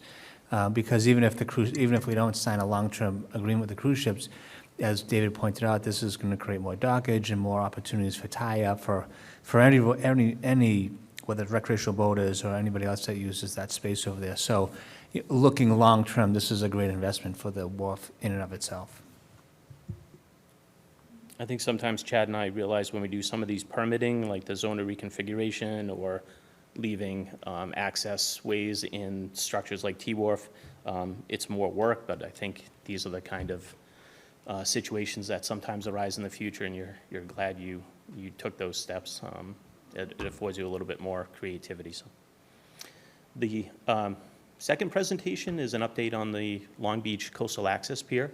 As some of you know, some funding was appropriated at town meeting to investigate the use of some town land on the harbor side of Long Beach to put a coastal pier. That would provide alternative means for people to access Long Beach. One, if they don't have a 4x4 vehicle, or if they have, or we have vehicle closures during the shorebird nesting season. Funds were appropriated at town meeting, and there was discussion at that time about funds available for construction as well. This is what one of the designs we would do that would afford us some opportunities for construction funds. So you could have tenders tying up on one side and fishing access on the other, and that affords you a couple of different pots of grant money that we considered as possibilities for the construction. Before we got to that, we want to do analysis and see what would actually be required to provide as much public access to such a structure, and we went through that, and we have some conclusions and recommendations for you. Let me just go back. And that is that I do not believe, I'm missing a slide here, and I apologize for that. There's a slide here, basically, I'll go through that with you so you have it. That if we were to do an 80-foot gangway from that lot to the new pier, we would have about 165 total linear length of pier. That would cost about $682,000.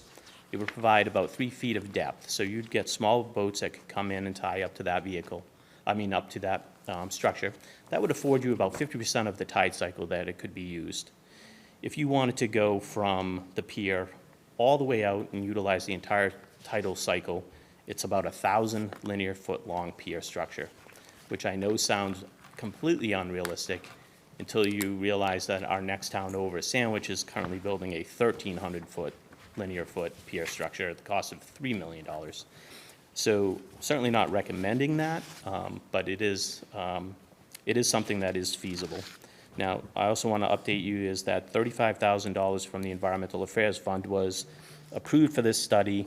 There is $28,147 left. We do not need to expend any more. For that $7,000, I think we've reached the conclusions that we need. So I just want to make you aware of that. So my recommendation, based on those cost considerations and based on other infrastructure priorities we have, that I don't believe that we should move forward with it. I think it was valid to look at it and research what the cost would be and what the uses would be. But I have a couple of examples on infrastructure projects that we alone in Marine Environmental Affairs are looking at. Culvert replacements, pedestrian bridge at Jenny, which would connect parks and public spaces, the T-Wharf that I just mentioned, and hopefully partnering with the state on the state pier. So that's just our department. Obviously, there's schools, police, fire, and everyone else, DPW, that have infrastructure projects. So based on looking at that analysis, I simply don't think it's a project we should move forward with, but I did want to provide the board with an update on that analysis.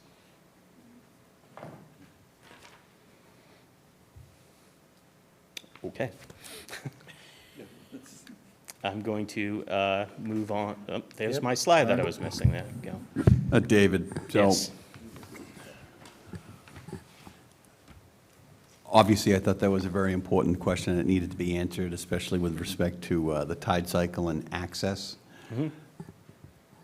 And I'm glad that we finally got that report in. I hope that that report is made public and that that report, the board already has it, is shared with the state delegation.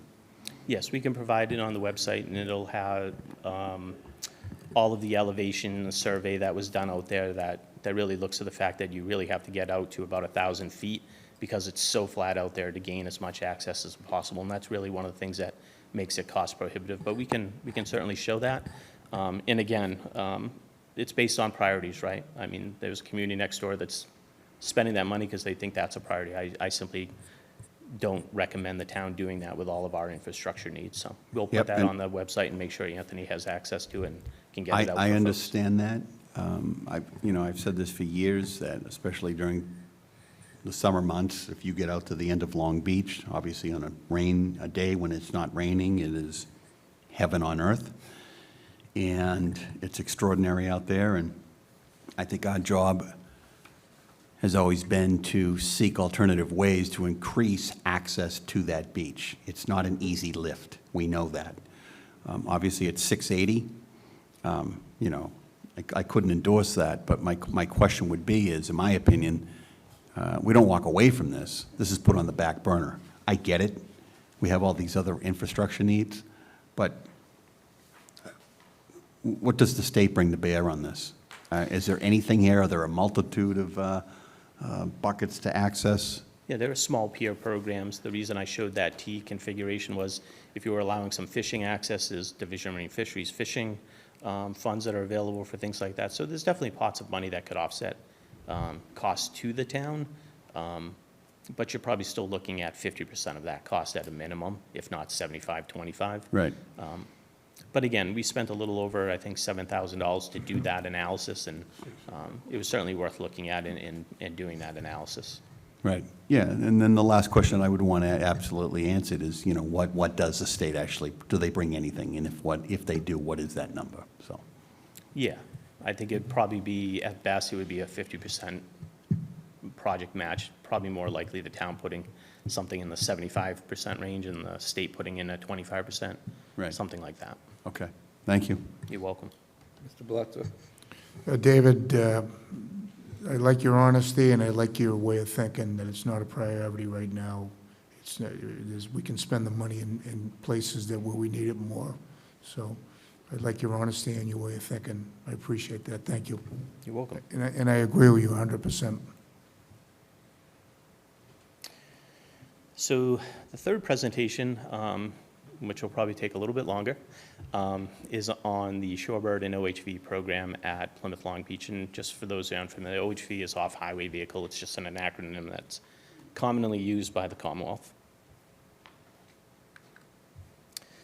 So a little bit of a brief discussion and background as to Long Beach. I'll provide that. I'll provide some background on the regulations that exist and why we have to do the things that we do out there. So, just from a very big picture standpoint, some of the applicable laws and regulations that impact what we do at Long Beach. There's the Endangered Species Act, and essentially there's two Endangered Species Act. There's the federal, and then there's the Massachusetts Endangered Species Act. They do have species that are concurrent, and they do have some that are separate, and I'll speak a little bit more about that. There's also the Migratory Bird Treaty Act, and then there's the State Wetlands Protection Act. And I highlighted some of the coastal resources that are listed on the State Wetlands Protection Act, and I think it's important that a little bit of emphasis be placed on that, because I think that's definitely one of the forgotten regulations that we are required to adhere to, and there are certain requirements in our management plan that specifically reference these resources and protecting them. And I'll speak to you about some of the examples going forward. So we call it ESA, or Endangered Species Act, and some of the definitions, often hear people say to us that piping plovers, for example, are not on the Endangered Species Act. They are, in fact, under both the federal and the state. They're listed as threatened species under the Endangered Species Act. So there are certain categories within both the state and federal ESA, endangered, threatened, and what's called a species of special concern. But because they're listed as threatened, it does not mean that they're not on the Endangered Species Act. I can assure you that they are both on the state and federal Endangered Species Act. One of the other questions we get is what constitutes a take? So a take, typically, I think most folks would think of a take as, you know, an animal species was killed during an accident or mismanagement. And a take is a much broader legal term. So I'll actually read this to you. A take means to harass, harm, pursue, hunt, shoot, wound, kill, trap, capture, or collect, or attempt to engage in any such conduct. So that's a very broad term. So when we talk about legalities and what a take means, that means if someone's harassing one of these animals or flushing them off a nest or exposing them to conditions that they otherwise wouldn't be exposed to, that constitutes a take. So it doesn't have to just be that an individual specimen was killed. It can be much less than that and still be considered a take under both state and federal law. So Wetlands Protection Act. Wetlands Protection Act is a state law, and it lists those coastal wetland resources areas that are subject to protection from damage. And I listed some of those in the front, but those are things like coastal beach, dunes, tidal flats, what you would typically think of at a coastal beach, which is obviously what Plymouth Long Beach is. Now, I have in there, that's why the crossover gate's unlocked in the winter. For those of you with long memories, you'll remember that the shorebird program was managed at the end of the season, which was typically September, October. The crossover gate would be left open. So in the winter, you could drive out on the beach and come back. Back in 2003, when we finally resolved most of the legal issues that the town was dealing with, the state, Department of Environmental Protection, said, well, how will you protect the wetland resources areas out on Long Beach even when shorebird nesting isn't happening? So that's a very difficult question to answer when no one's out there. So in lieu of having staff out there in December, January, and February, in case someone wants to just go out on the beach, the easiest, most effective way to do that was just simply lock the gate. That way it assures that people aren't driving on tidal flats or on the beach or on the dune areas. And that's the most simple, basic way to do that, unfortunately. One of the questions we often get is about beach grooming. We call seaweed rack. Rack seaweed has macroinvertebrates and other insects that are food sources for endangered species. So when you go to the end of the gravel lot at Long Beach, we call that Manchester Point. From Manchester Point to the point of Long Beach, that area you cannot groom that beach because you would be disturbing the food sources for the endangered species, which would constitute a take.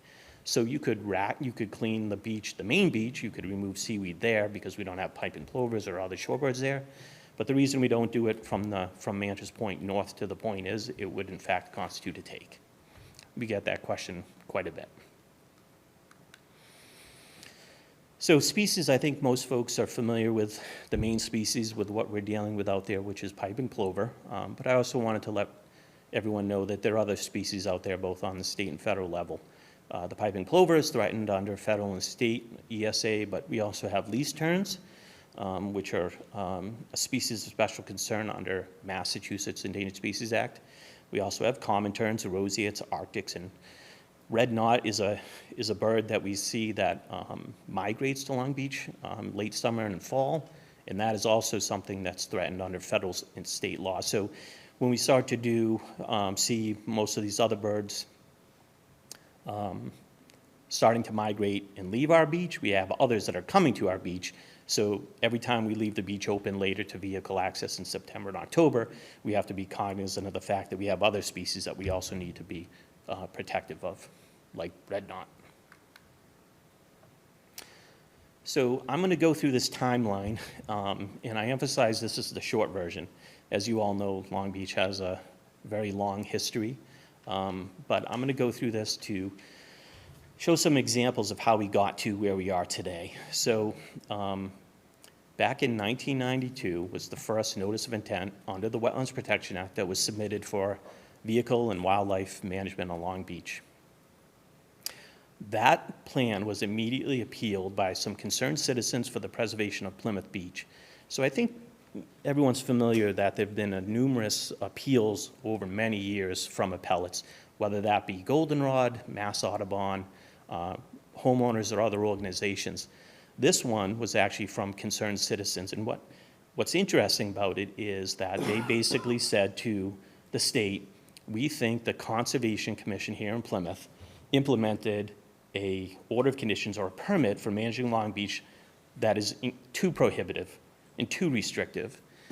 And the result of that appeal was the state came back to the town and said, we couldn't disagree with you more, here's some more conditions. And that is when the access on the harbor side and the so-called 790 line, the access on the ocean side, was restricted so you couldn't drive around the point anymore. So that was the result of people asking for more access. In fact, the state came back and said, you'll have even less. So in 1996, there was a take of a plover check, which led to a whole series of other negotiations and legal issues.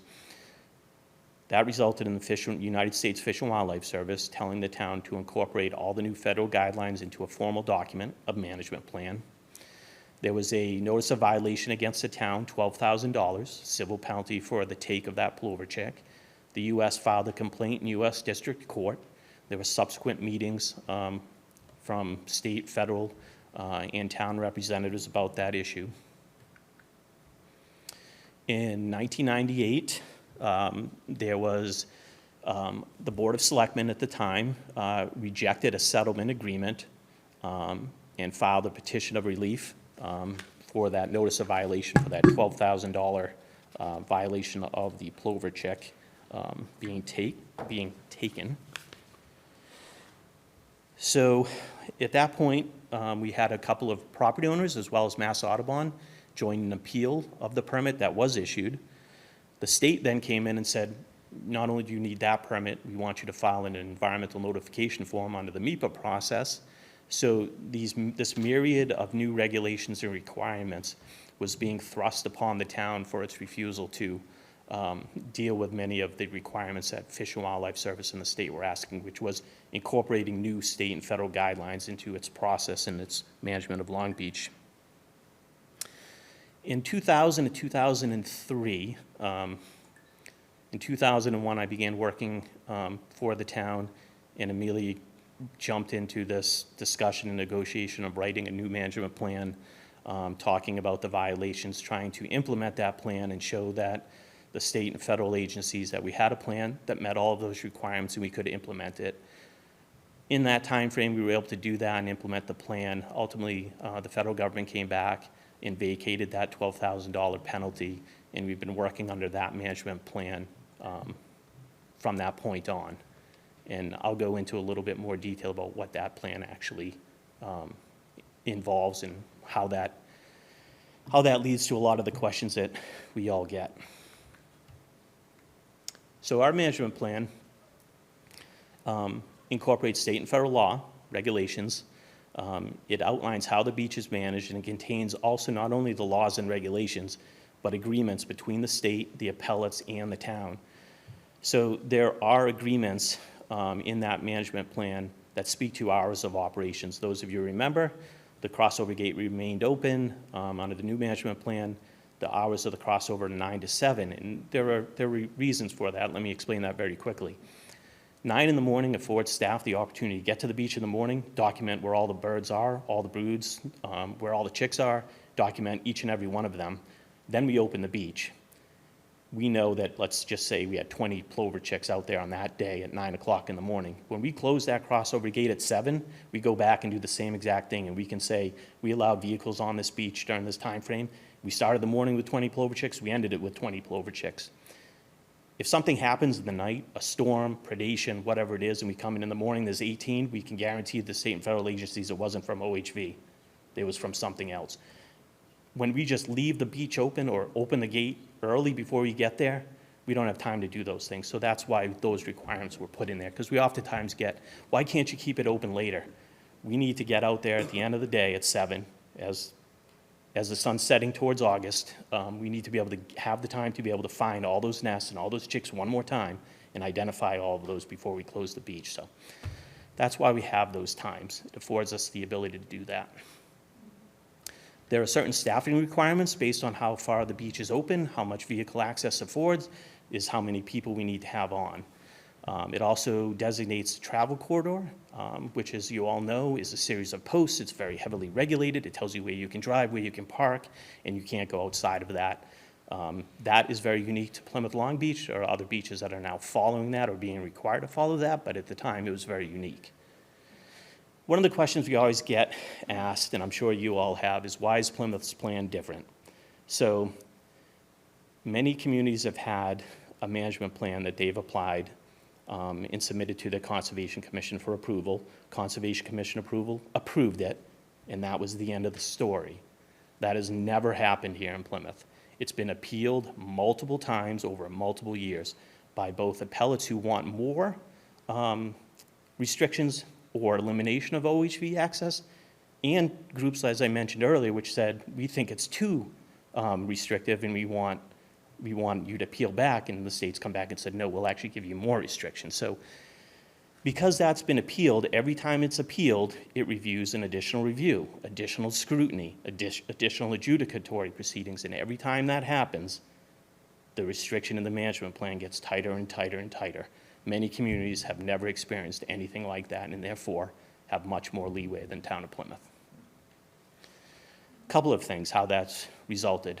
That means that the vehicle access, you used to be able to drive around the entire harbor side out to the point, come back on the ocean side, that was closed.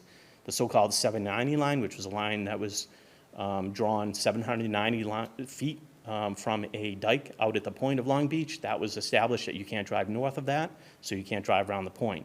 That, in fact, included the hours that we just mentioned with the crossover, and that also limited 225 vehicles. At any time, even if the crossover is completely open, we can allow 225 vehicles from Manchas Point, which is at the end of the gravel parking lot, to the point. That's what we can afford. If we can fit 225 vehicles on right away in day parking, we can do that. If we can afford 225 vehicles from the road, day parking, and out on past the crossover, it's still only 225. That's our limit.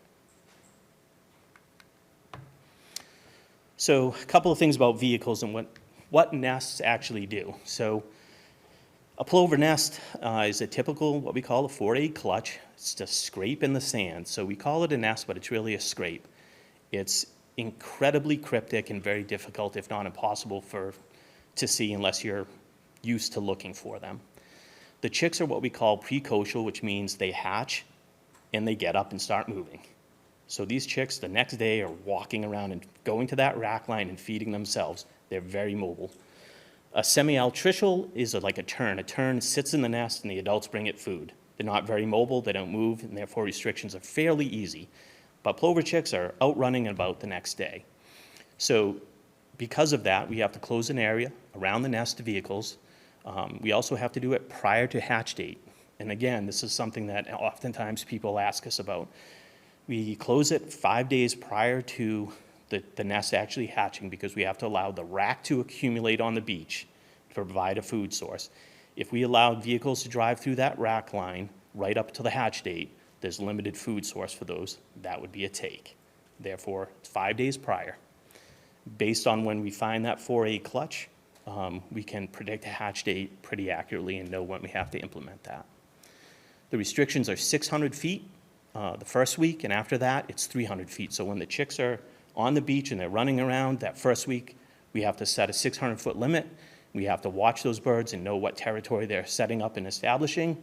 And then once we can determine that, there's still a 300-foot vehicle restriction. Plover chicks are considered fledged, which means they can fly at 35 days. That is the regulatory definition of fledged.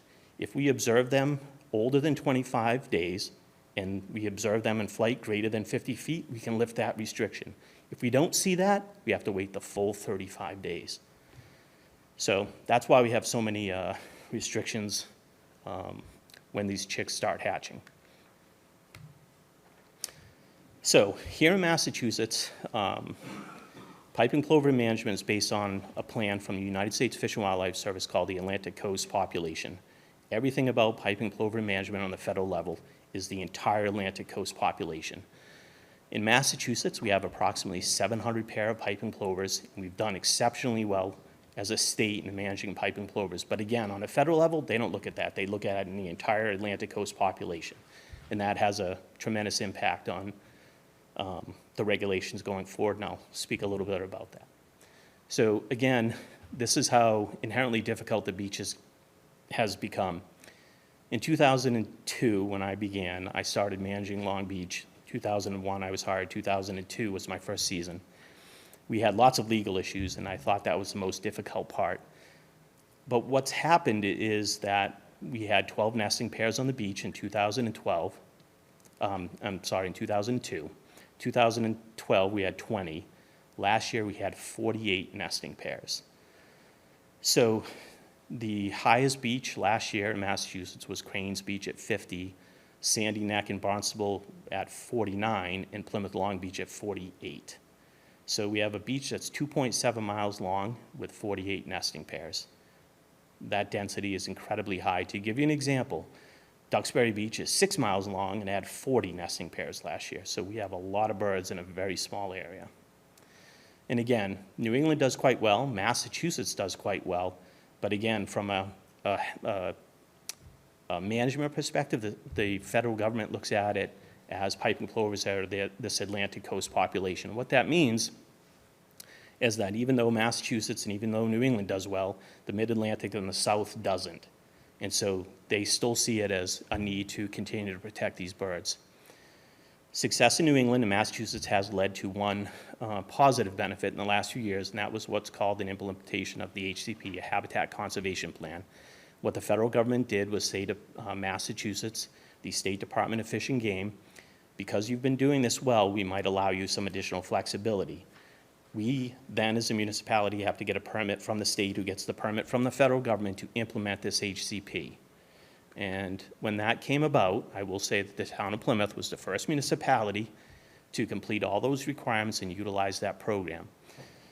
Essentially what it does, it allows Fish and Game to get a habitat conservation plan for piping plovers, and it allows for a take to occur if certain requirements are met. And we do that. We've done that for quite some time. We've done that for many years. What it typically requires is additional staff to watch birds and ensure that some limited access can be afforded that otherwise wouldn't be without the HCP in place. So to things like move through a roadway during daylight hours if additional staff is out there watching them. So we've done that for years. And I know it's hard for folks to imagine that restrictions would actually be worse than they are, but I can assure you they would be. In our certificate of inclusion, that's COI down at the bottom, oftentimes we get asked, can you move nests? Can you have unimpeded vehicle access? Can you have exemptions? Or quote-unquote discretion. None of those things are afforded by the HCP. What it does is it does give you some limited flexibility if you step up and provide additional staffing. So there isn't discretion. There isn't, we're going to do this today because we'd like to provide a little more access. I wish it was like that, but it simply isn't. And I also wanted to mention a couple of other factors, and this weekend, unfortunately, was a great example of that. So with all the challenges that I just mentioned, we also have things like coastal storms. So that storm that we just had over the weekend, the storm surge and that cold weather, we lost 6 nests over the last 3 days. So what that typically means is that because those nests have been lost, it's still early in the breeding season, those adults are going to re-nest. So, for example, if those nests were 14 days old, we're 14 days into what is a typical 27 to 28-day incubation period for those chicks to hatch. If those nests were 14 days old and they just got washed over, they're going to re-nest, and we're going to start that clock again. And so storms like we just had, or predation. So if we have a mammalian predator, an avian predator who comes and takes a nest, it's resetting that clock every time. And those are really challenging. Makes it very difficult. And again, management's based upon the Atlantic coast population. So even though Long Beach is doing excellent, even though Massachusetts is doing excellent, the population as a whole is still not doing well throughout its range, and that's what the federal government looks at. And I know it's difficult to understand, but I always like to say that even though we constantly make these requirements and we do what we're supposed to be doing, and I know folks want more access for the vehicles, but it is the compliance that we do every day that ensures access in the future. I know sometimes that can be challenging to say that any access at all is only preserved by making sure that we follow the rules, but having been involved with as many legal challenges on this beach as I have, I assure you that is accurate. So with that, I will try to answer any all questions you may have. Thank you. Any questions from board members? Comments? Thank you. Very educational. Learned a few more things tonight. Thank you. Thank you. And the next thing up will be the dog park plan presentation. Mr. Helm.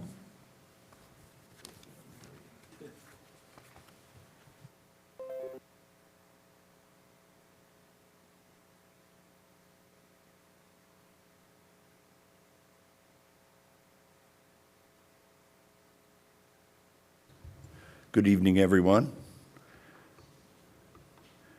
So this is the first presentation of the Dog Park Committee to the Select Board, and it is also a funding request. Just to give us a little bit of history here. Most recent history, back in October 2022, the Dog Park Committee was created by the Select Board. FYI, there are 11,300 dogs registered in Plymouth. If anybody is wondering the population of dogs and the usage that the parks were suggesting will garner, there are 11,300 dogs registered. Of course, many of us will remember that the history of attempted dog parks in our town goes back quite a bit further than that, to a private group that attempted to work with the town to put a dog park in the West recreational area, and that didn't quite make it off the ground. They didn't quite reach the funding needed for something you're going to hear about in our presentation, and that is a grant from the Stanton Foundation. So when we first met, we started by researching existing dog parks because we wanted to see best practices, what was out there, what people were doing in other communities, what they weren't doing in other communities, and that helped us to determine also how you go about efficiently putting together a dog park and getting funding and that sort of stuff. And it also helped us to determine what we felt were necessary park attributes for really good parks. We wanted our parks to be really, really good. We then divided ourselves into subcommittees, and the subcommittees were people and pet safety, sanitation and maintenance, ongoing administration, and the important location, design, and funding sources.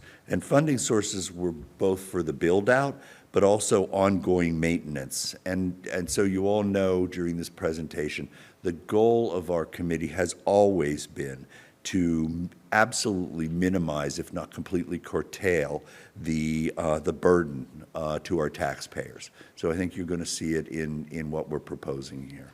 So we met weekly to discuss the subcommittee progress, and then we started focusing on location, and we spent quite a bit of time working with Barry de Blasio at first and conducting several site visits, and then Nick Fiella, Parks Director, and Ann Slusser joined us, and we thank them. They've been tremendously helpful in determining the sites because we had some specific requirements. And it was not the easiest thing in the world. There was an attempted site choice, which just didn't work out, and we had to move it. So they were, both Nick and Ann have been tremendously helpful, so we thank them. And while I'm thanking people, just in advance, I'm going to thank Tiffany Parks, our grant writer. She's on board with us, and she's just tremendous. I think we have a really good team here to move forward with this.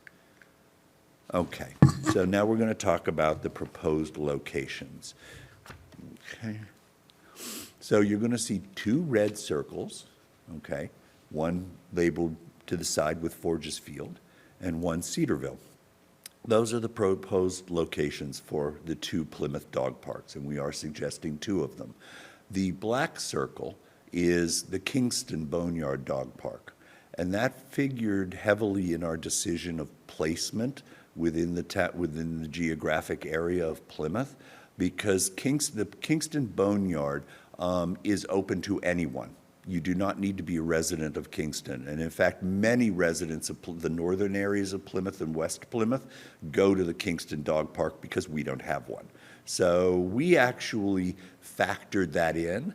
I guess we kind of took it as like something that our residents would use. And as you can see, we spaced them through, down the spine of the town, let's call it, down Route 3. So Forges Field and then Cedarville. So we think with our 2 in combination with Kingston, we think we have really good coverage for the entire town. Okay, this is just a schematic of the proposed layout for the Cedarville facility, and I'm going to explain to you where this would be. Okay, to the right of the big kind of tan, you're going to see what looks like a building to the right by that margin.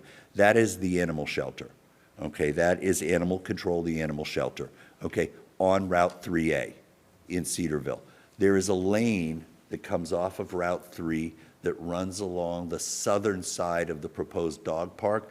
And if this slide extended down to the floor, on the other side of that lane, you would see the fire station, the Cedarville Fire Station. So that's where we're locating it. One of the great things about this, it is town land. It is relatively flat, okay, so which is good. There is also a 6-inch water main running right down that dirt road. So we have quick access to water, and water is extremely important. In fact, it's a requirement for this particular one because of how we're going to work on financing it. So it's going to be offset from the shelter.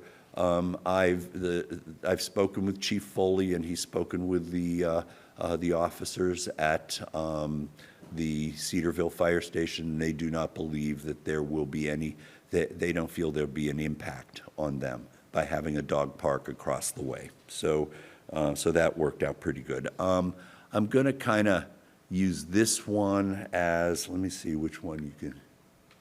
Yeah, let's go with this one. Okay.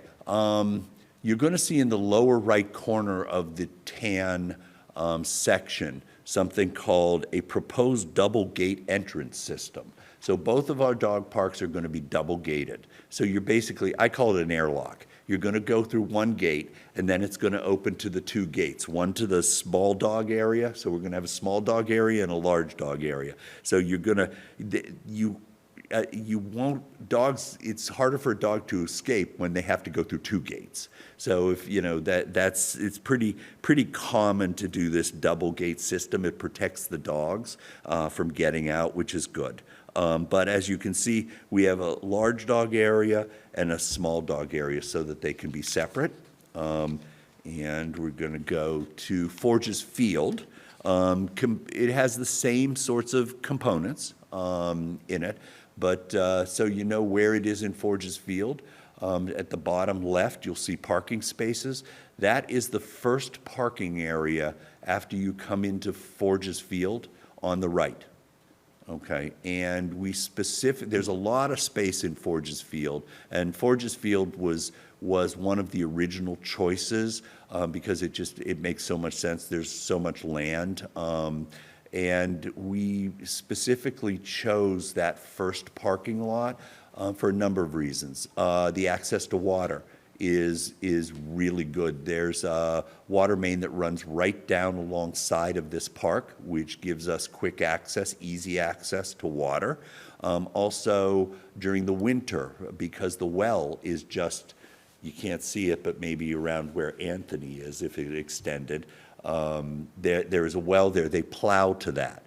So in the winter, the plow will only have to take a quick spin into that parking lot to keep it open for residents. So they won't be unable to use it in the winter.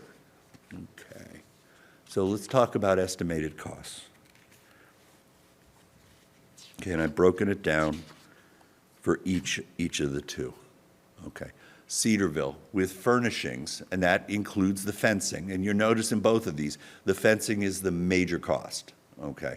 It's expensive. It's steel, black powder coated. It has the double security gate system, but it also includes two 10-foot wide vehicle gates.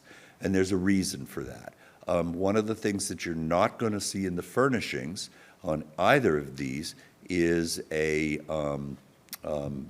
a paving or a gravel or any turf. We're going to be using wood chips. Our DPW creates them in abundance. They're free to us, and they are an accepted surface for a dog park.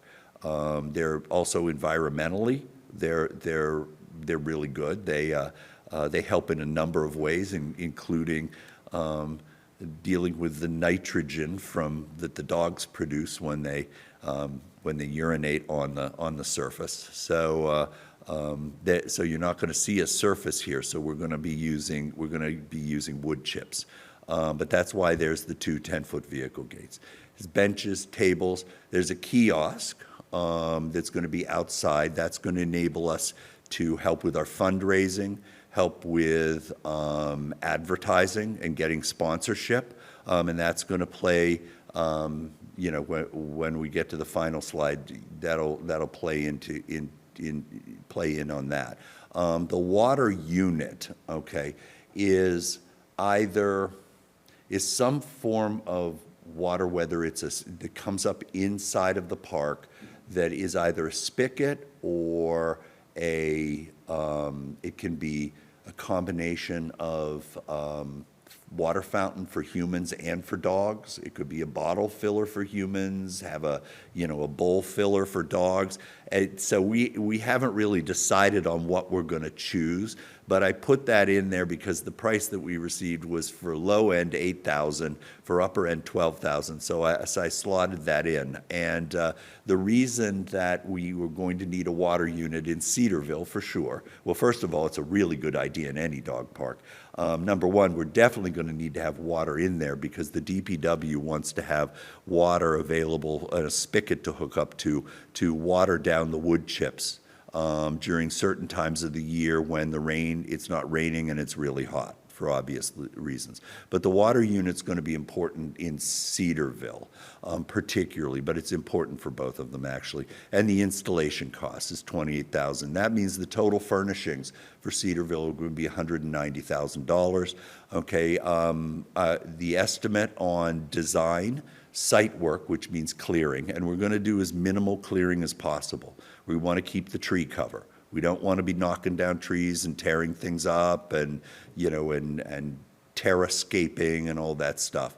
We want it to be natural because we think that residents would want that, and we also think that's kind of in the mode of Plymouth. And also, importantly, ADA compliance. We will not know until the actual design is done what forms of ADA compliance are going to be necessary, but they will be necessary. And that's estimated at $60,000. And the water hookups themselves, even though they are close in both cases, is going to be approximately $10,000. So for Cedarville, the total all at this point is $260,000. That's our estimate. Okay, Forges is a little bit less because the fencing is less. Forges is not quite as big a park as Cedarville, so it's a little bit less. Same number of benches, kiosk, water unit installation. Okay, total furnishings, $161,500. Same costs for design, site work, ADA compliance, and the water hookup. So that comes to $231,500. So what we are asking for tonight, okay, that's George, by the way, if anybody's never met my dog George, he's begging for the funding. He's very cute. We are requesting $500,000 be granted by the Select Board from ARPA funds, which have already been set aside by the town manager for this usage, okay? But we do have a potential offsite, and this is offset rather, and this is what Tiffany is working with us on. It would be a $250,000 grant from the Stanton Foundation. The Stanton Foundation is the people that the folks in the West Rec were working with years and years ago, and they were attempting to get the matching funds needed to start the Stanton Foundation in gear. They were never able to do it. With this ARPA request, we will have way more than is necessary to get Stanton on board with us. They do have some requirements, such as I mentioned, because we would apply this to Cedarville, which is the first one that we can get going. They do require that there be water for the dogs in there, so it's not optional.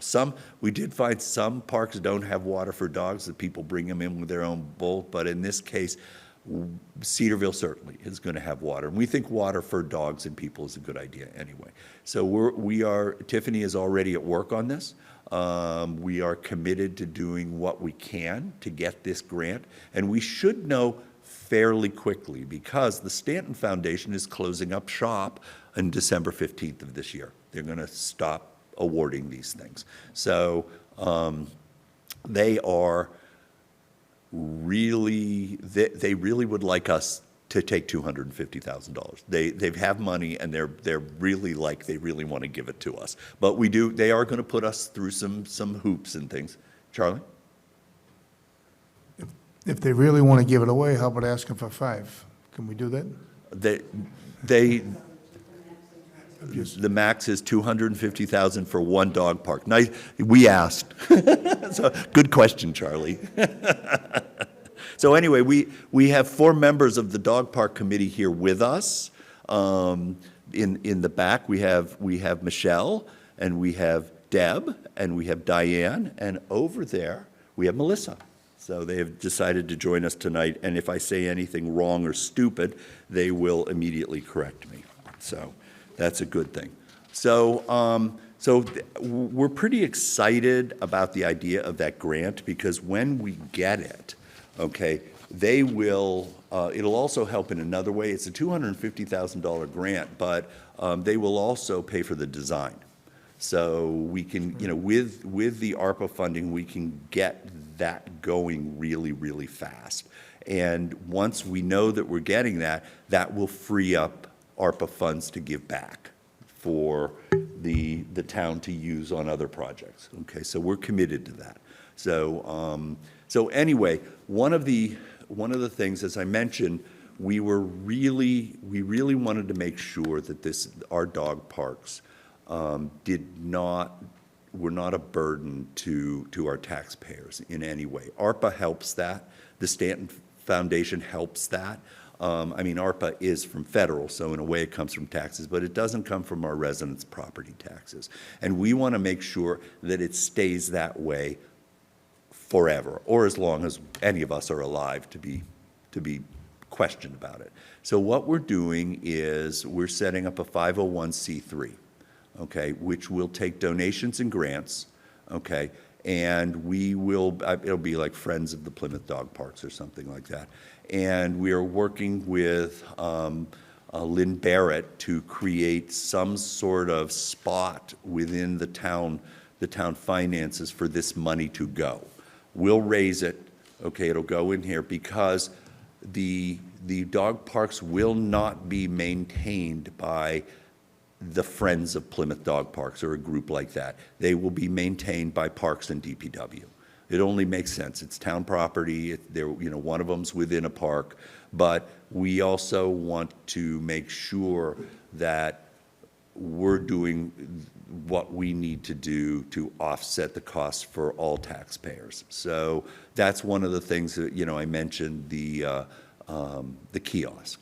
The kiosk is going to be a key place for donations, okay? Where we can collect donations and tell people how to donate to the dog park and that sort of thing. So also it will enable us to, as I mentioned before, to market to businesses, sponsorships, and things like that. So we'll be active. Whoever is manning up that 501c3 will be very, very active in getting grants and donations. So that's basically the overview. We're here asking for the select board to approve the $500,000 that the town manager has already set aside for the creation of the 2 dog parks. So, and it's question time now. Mr. Charlie? Blitzer? I don't really have questions. I do have some comments, and I'm going to vote in favor of this, and I'll tell you why. You did your work. It's nice to have the dog park on our agenda and not having people up here yelling at us and, getting a little crazy. So it's nice. I saw a lot of everybody nod, and they're all on the committee. So I figured that out after a few minutes. But I just say you figured it. You did a great job. You spread it out. It's spread out evenly across the town, even using that Kingston, that park. So you get it's actually, we really now have, we can't call it our park, but there's 3 dog parks. Well, yeah, that, really what we kind of saw was that without the Kingston, we would need 3. Yeah. But we have no problem co-oping Kingston. So you've got the right locations. I love Forges Field. It's a gem in this town. We are so lucky to have, that's Yeah. for recreation only, and there's so much land up there. It's perfect. And then down in Cedarville, it's that land right there. It's right next to the dog pound, and the fire station's right there in case there's any issues, any safety issues. I mean, it's just a perfect location. And I'm not even sure if that's why you picked it, but I was thinking that right away, that any safety issues, the fire department's right there. Well, it's interesting. We actually we had been focusing on Hedges Pond. But we were told by the town that basically in order to site the dog park in the only place that it could be, which would be way back, which is sort of where all the lead-lined cabins were, it was like right on top of those, that they would want us to cut a road in that ran along the highway right-of-way. Right. And that would have blown the $250,000 to pieces. So there you go. This is a much better Yeah, and we location. just, I can't remember whose idea it was, but it was a really brilliant idea, so. But the first thing you did is you identified, there's 11,300 registered dogs, and I'll say that registered. Yeah. So hopefully every dog in town is registered, because there's a reason for that, for the rabies and all that stuff. But, so there's a lot of dogs in this town, and so those parks are gonna get use. And also, I like the kiosk idea, because you're gonna self-fund. I can see this being successful, that it's sustainable, self-sustainable. So it's not gonna cost the taxpayers any money. So you figured everything out, you did a great job on this, and hopefully we're gonna get that $250,000, because that's huge to, and hopefully it's only a one-time cost. We for the town. as a group, am I incorrect in saying we as a group feel pretty confident Yeah. about that? Yeah. Right. Yeah. So, job well done, and I'm going to vote to support this. I think it was a great committee, and you accomplished a lot. Thank you. Thanks. We have more to do. Once the funding is established, we work on the pet and people safety and that aspect, the health aspects of it, and, there's a lot more to work on, so. Mr. Canty, then Mr. Mahoney. Harry, thank you for the detailed presentation, and certainly thank the committee for all of their work in putting this together. Obviously, with Forges, there's a sort of a built-in parking lot already. With Cedarville, where do you envision parking for visitors, the humans? I will show you. Okay. You may notice that the southern edge of this is offset from the lane. Okay, you can kind of see, does this work? Does that? Oh, it does. My right arm unfortunately doesn't work as well as the pointer does, so I'm not sure I'll be able to get it. Okay, maybe it's not working. Basically, if you look, see where in the lower right-hand corner, okay, you can see the lane coming in, and you Yes. notice that the corner is above that lane. Yes. Okay, there will be parking, parallel parking along there. It's enough for 10 spaces. One tree will need to be removed. Well, one dead tree and one living tree. And the parking will be along there parallel. We are most likely going to have to, in that lower right-hand corner for ADA, we are going to have to pave a spot for handicap, most likely. Thank you. Sure. And you can use those trees for wood chips too, right? Oh, yeah. So, there you go. Oh, yeah, we're gonna, that's, the whole idea is, let's, make this as, as least of an impact. If you go to Kingston, okay, it's all gravelled, but then again, it's built on top of a landfill. Okay, this is, in citing these things in forested areas, we really didn't want to destroy the forest to do it, so. Harry, thanks for taking this challenge on. Great job by yourself and the committee. Enjoyed the presentation. So simply put, you're looking for approval of a $500,000 opera request. Yes. The town manager is already lined up. And even if the 250 doesn't come in from the Stanton organization, it'll move forward. Yes, it will. Okay, and both of them simultaneously, or do one and then move on to the second We're one? going to do Cedarville first because there is some work that Ann Slusser has planned in Forges in that area. There's an expansion of the parking lot. In fact, this is actually not really where it's going to quite be because basically it's going to have to move up and slide along Forges Field Road, because she's putting in another row or two of parking right above the one that you see there. Okay, so she's got to get the funding for all of that. But we're going to have a little bit of a hiatus on moving forward for Forges Field, but we're going to move ahead immediately, as quickly as we can with Cedarville. Yep. Long overdue. Obviously, there's a lot of dog lovers in the community. One of the #1 individuals is sitting in the front row, and I think it's significant for the community. Not to, we're moving forward with one, but for two, and it's great. Yeah, well, it solves another, not just the, giving something for, dog lovers, and obviously with 11,300 of them registered, there are a lot in this town, large percentage of our population. People are now using a lot of our parks as dog parks, and they're letting dogs run, and they are not fenced in. They are not secure, okay, for the dogs. And the dogs can run away, things can happen. So this helps. Now they'll have places to go with the dogs that they know there's going to be water for them, it'll be clean, the whole bit. So we think there are a lot of advantages to it. Any other questions? Nice job, Harry. Thank you. And the committee. We have a motion? I'll make the motion that we approve $500,000 in ARPA funds for these two dog parks. I'll second. Motion by Mr. Blitzer, second by Mr. Canty. All those in favor, Mr. Blitzer? Yes. Mr. Helm? I think I'm allowed to say yes, aren't I? Yes. Okay, yes. Unless George benefits. No, Mr. Canty? George won't be Yes. going. And Mr. Mahoney? Yes. And myself, yes. Passes unanimous. Thank you. Town Manager's Report, Mr. Brindisi. Sure. So, speaking of dogs, this coming Saturday is the Bark in the Park event, and our town clerk is thinking a little outside of the box, and is going to have a table and tent, and she will be there from 11 a.m. to 3 p.m. at Nelson Park to register dogs that are unlicensed.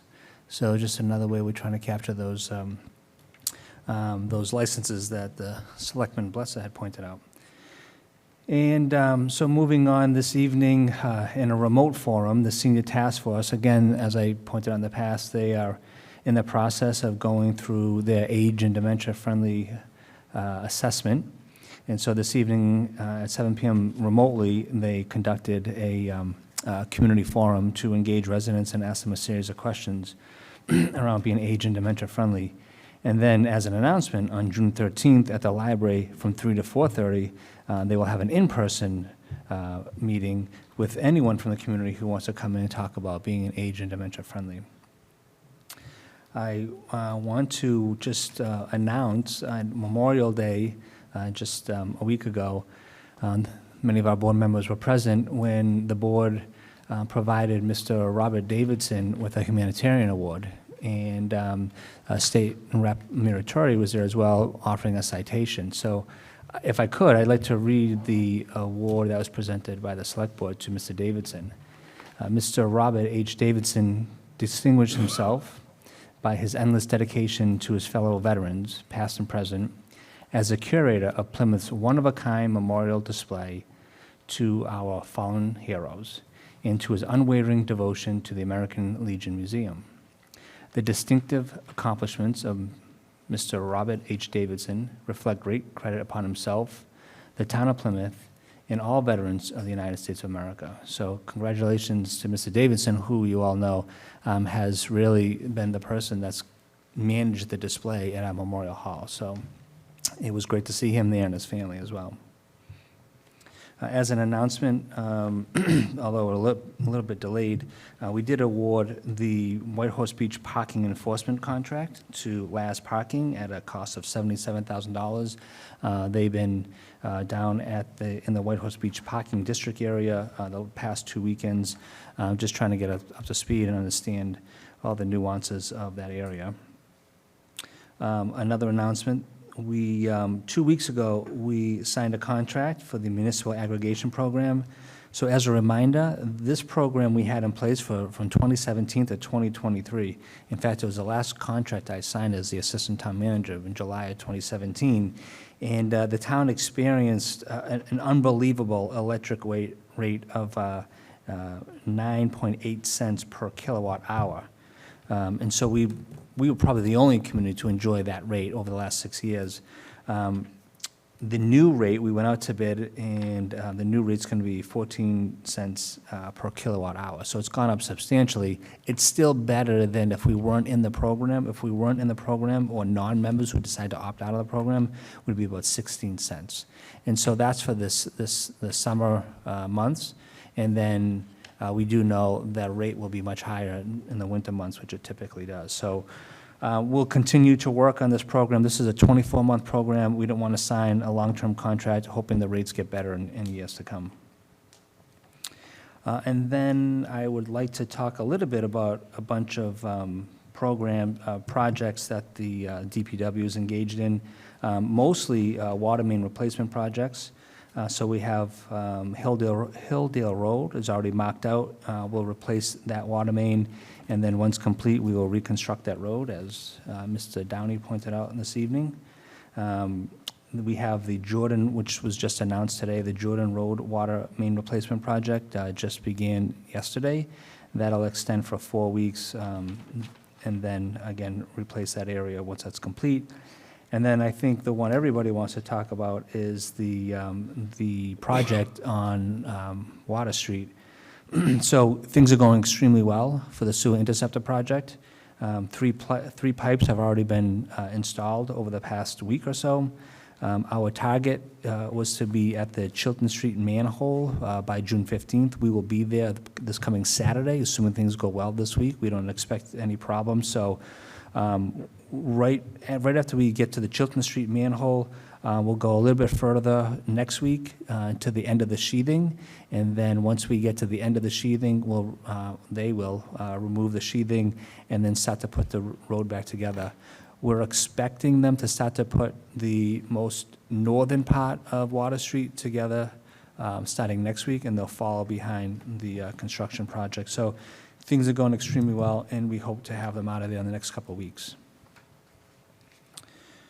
Pending any questions, that's all I have for this evening. Questions from board members? I'd just like to echo on Memorial Day. Roxanne and her staff did a fabulous job of putting that all together, and it was a nice parade, and I'd like to thank you, Derek, for coming with your grandson. It's nice when the town manager gets out there, it's like the town clerk going on Nelson Street. I think that's awesome that you do that, take the time to do that. It's good for the Absolutely. community, too. I have a couple requests. There was a water break on Cherry Street last week, Right. and everybody responded very well, but I had a few phone calls, as I'm sure you did, or staff did here.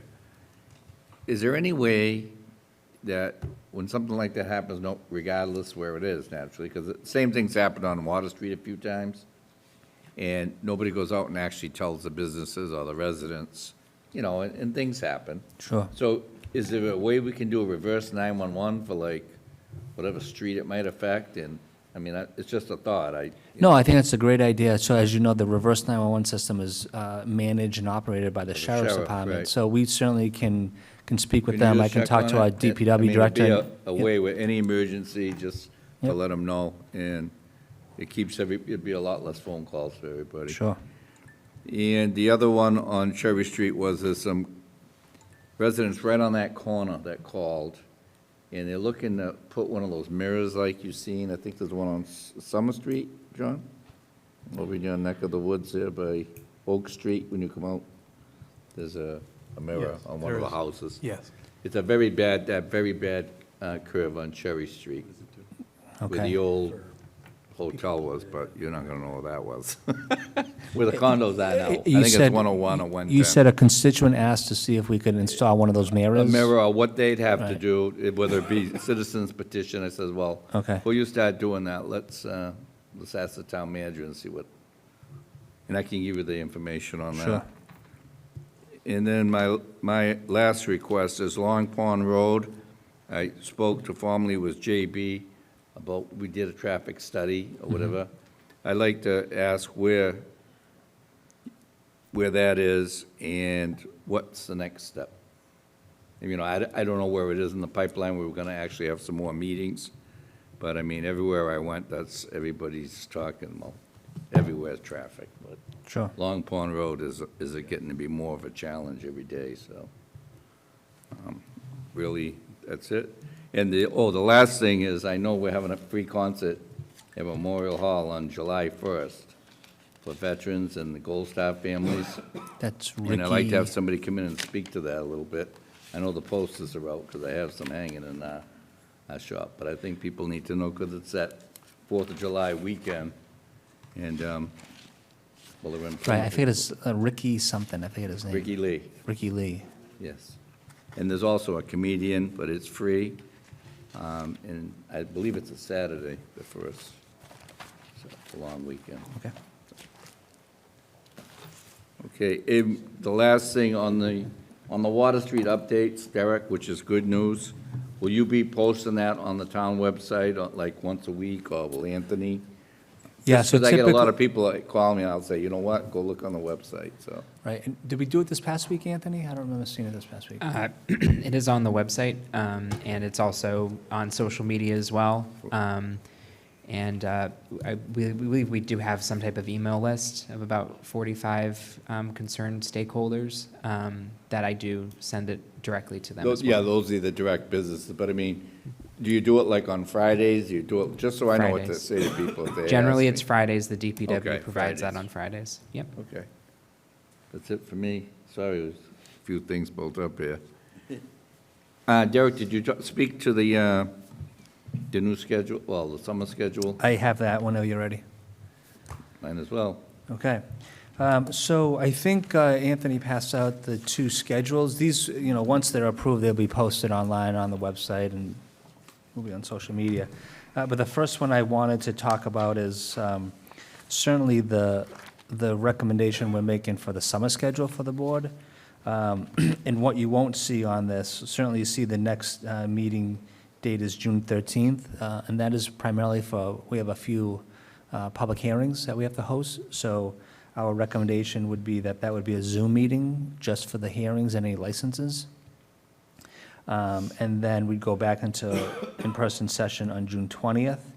And what's not listed here is, again, another Zoom session on June 27th, again, to handle some licenses as well, both at 5 p.m. And the reason why we're bringing this up is because there's a number of businesses that are preparing for their summer events, their one-day liquor licenses, and so we're trying to accommodate those businesses by just having these every other week Zoom meetings to accommodate those requests.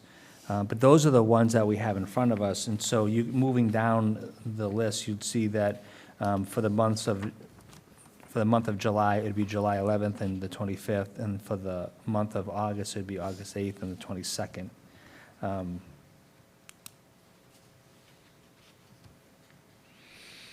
And then, again, what we tried to do is space out the meetings based upon the time period in which we think that we would have to be in session more often than not. So what you'll see is December's a very busy month for us. We have a budget presentation, we have budget meetings. We'll be talking about the warrant. And then you'll see in January, clearly, we're reviewing articles, have a joint budget meeting. So we'll be meeting much more often in the months of December and January until we lead up into town meeting. And then, again, going through the calendar, you'll see how, once we get through town meeting, our meeting frequency starts to loosen up a little bit with only having 2 meetings in the month of April and then 2 meetings in the month of May. So again, that's what we're proposing based upon what we think is kind of the workflow based upon the town meeting schedule and the budget cycle. But we're open to any suggestions this evening. Mr. Canty? So if I could briefly put on a hat I just took off, speaking about the town meeting cycle in the fall. So as the most recent former chair of the Advisory and Finance Committee, I just wanted to point out that the print deadline for the fall town meeting books is likely going to be September 22nd, Friday, September 22nd, because it takes for that report and recommendations book to get to the printer and then come back takes about a week. The charter requires that that book be in the hands of town meeting members no less than 2 weeks before town meeting, but there's usually that extra week to account for it going from the printer and into the mail. So and the warrant for fall town meeting is going to close on August 11th.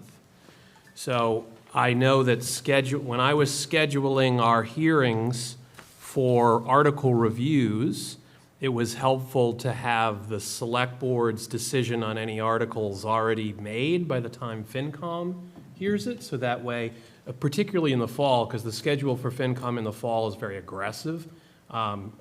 In the past, we've had to meet like every Wednesday and Thursday for a number of weeks just to get through the work.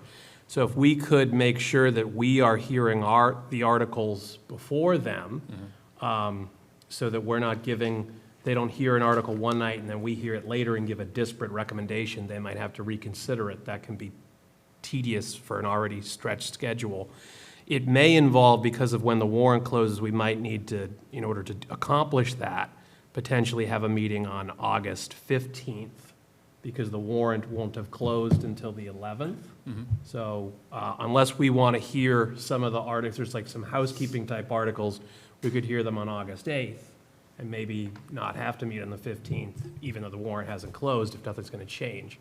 But how our work schedule impacts them is important, because that will impact town meeting, and, we're all in a closed ecosystem, so I just wanted to make sure that we were keeping those considerations at front of mind during that busy time for all of us.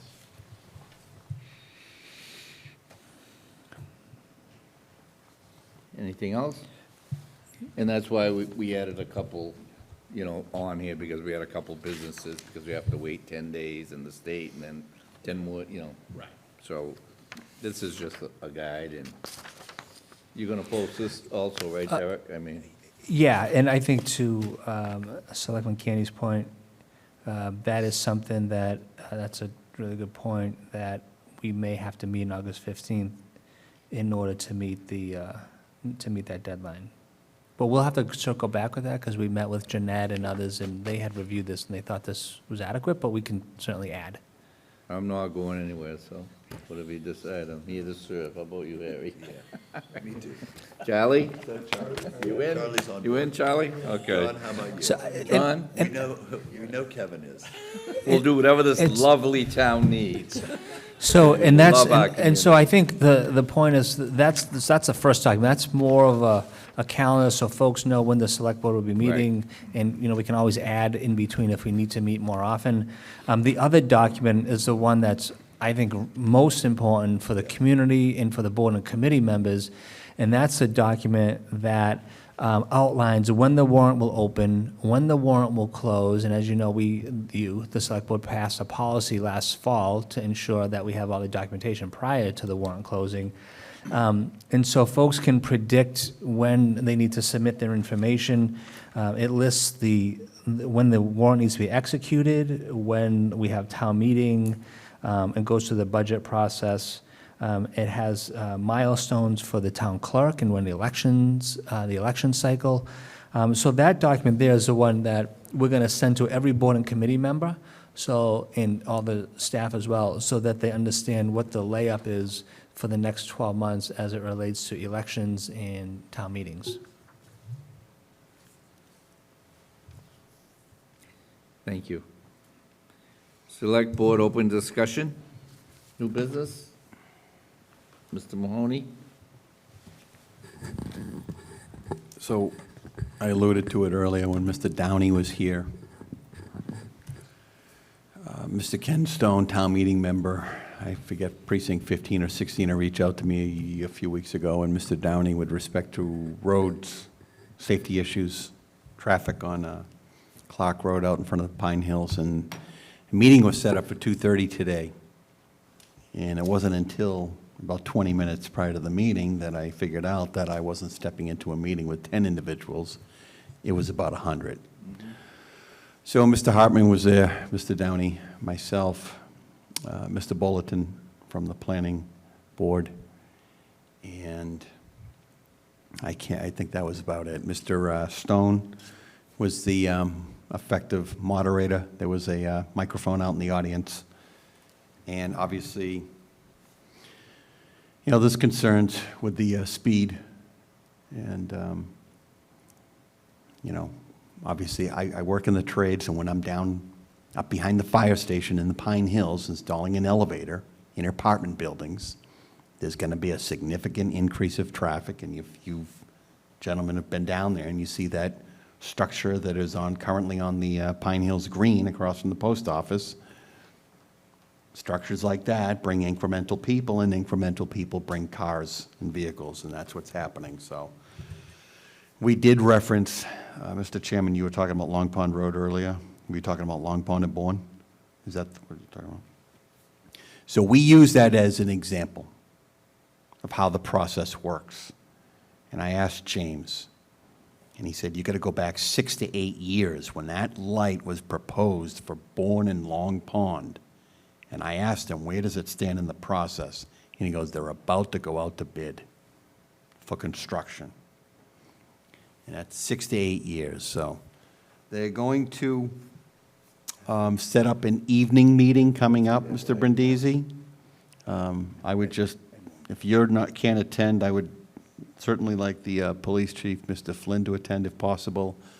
Some of them were under the impression that the select board should be dictating how Mr. Flynn runs his operation over there, And I wasn't going to endorse anything like that. With respect to traffic mitigation, enforcement, ticketing, et cetera, I'll leave that under the umbrella of public safety. I wasn't going to make any promises along that line, but that's where that one was at, and Did they come up with a date for that? no, it's still in its early stages. So we were down there for about 90 minutes, just under 2 hours, probably from 2:30 to 4:15, but, and obviously, there were some public safety questions that I didn't feel comfortable answering, and I think that Mr. Flynn could do a lot better job than all of us, so that's where that one stands. I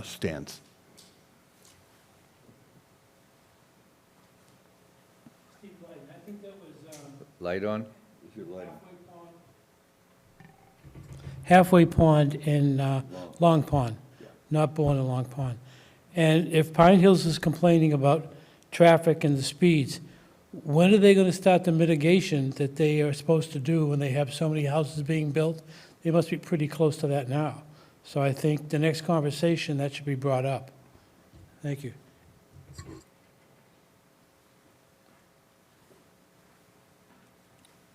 Anyone else have any questions? Or John, did you want to? No, No, hey, you good? If I don't have a conflict, I'll attend the next meeting. I'm sure Mr. Stone will let us know, and I'll pass that along to the board and Mr. Town Did Manager. you want to put it on as a docket item? No, we don't. Let's see what they come up with Well, no, I down just didn't there. know if And that's what John wanted, that's why I just. well, okay. maybe, the next meeting, a few of us can attend, and we can Have a report site back to the visit, board. Field trip? Sure. Yeah, I'll go, I'm in. Okay. Will it include lunch? Yeah, Tony, All we'll right. call Tony Green. Okay. Spring. Okay. All right. We all set with that? Anyone else have new business? Mr. Canty? Just to build on a theme I mentioned during the schedule discussion or conversation, given that town meeting warrant is on the horizon, I know it's a couple months away, but given our meeting schedule, if there's any articles that any of us, either individually or as a group, want to see on the fall town meeting warrant, we should probably start working on that stuff sooner rather than later, because that time will continue to get closer and closer as we progress. So just to put it in people's mind that we should start working on that, because we're trying to give other folks this schedule so they'll start doing it. We should hold ourselves to the same standard as we hold others. That's all. Mr. Blutzer? Just want to say something real quick. I apologize for not being there Memorial Day. I never missed that event. It's a very important event, and I especially wanted to publicly congratulate Bob Davidson. I really wanted to be there to see him, shake his hand. He is just a credit to this town. He's a great man, great father, raised a great family, and, he manages that museum down there. He's very proud of it, and I know you're, as somebody that served, you must be real proud of what he does.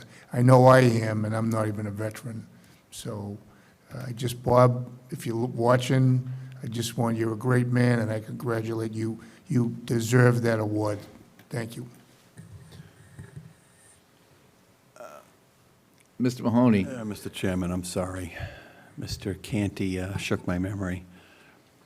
So Kevin is referencing anything potential articles for town meeting and getting them in a timely manner.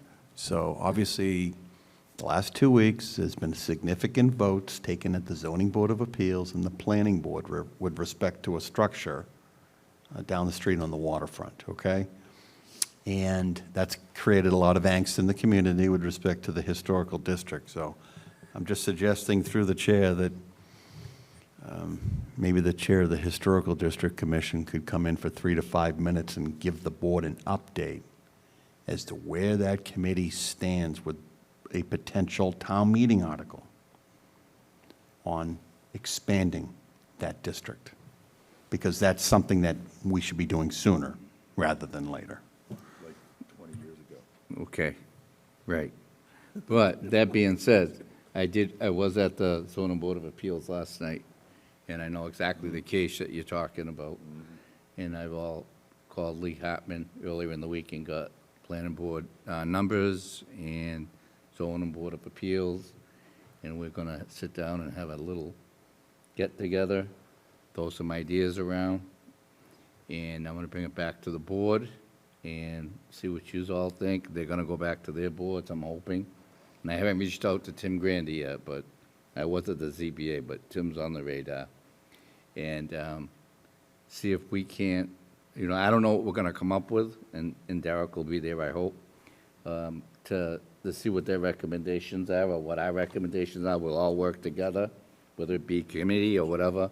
But I don't think we should, force it, like, just to get it in a town meeting. But the historical district, zoning changes, height changes, we need to start somewhere. I know zoning is a big deal, and it's very messy, and hasn't been touched in quite a while. But with our building department, if whatever we come up with, whatever the suggestions are, that we all sit down and get the ball rolling. And then at the end of whatever we all agree on, all our boards, then let's do it. Let's start it. But I think it's something that definitely needs to be addressed, and I'm all in. So, and I think this whole board is, so.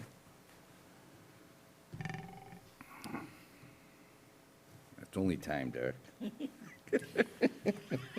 So that is on the radar, and we'll have a discussion on it in a little bit, like in a couple weeks. Okay. Anybody have any old business?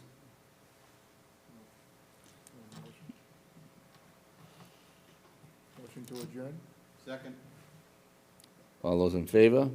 Aye. That's unanimous. Thank you for watching. We'll see you next time. Thank you.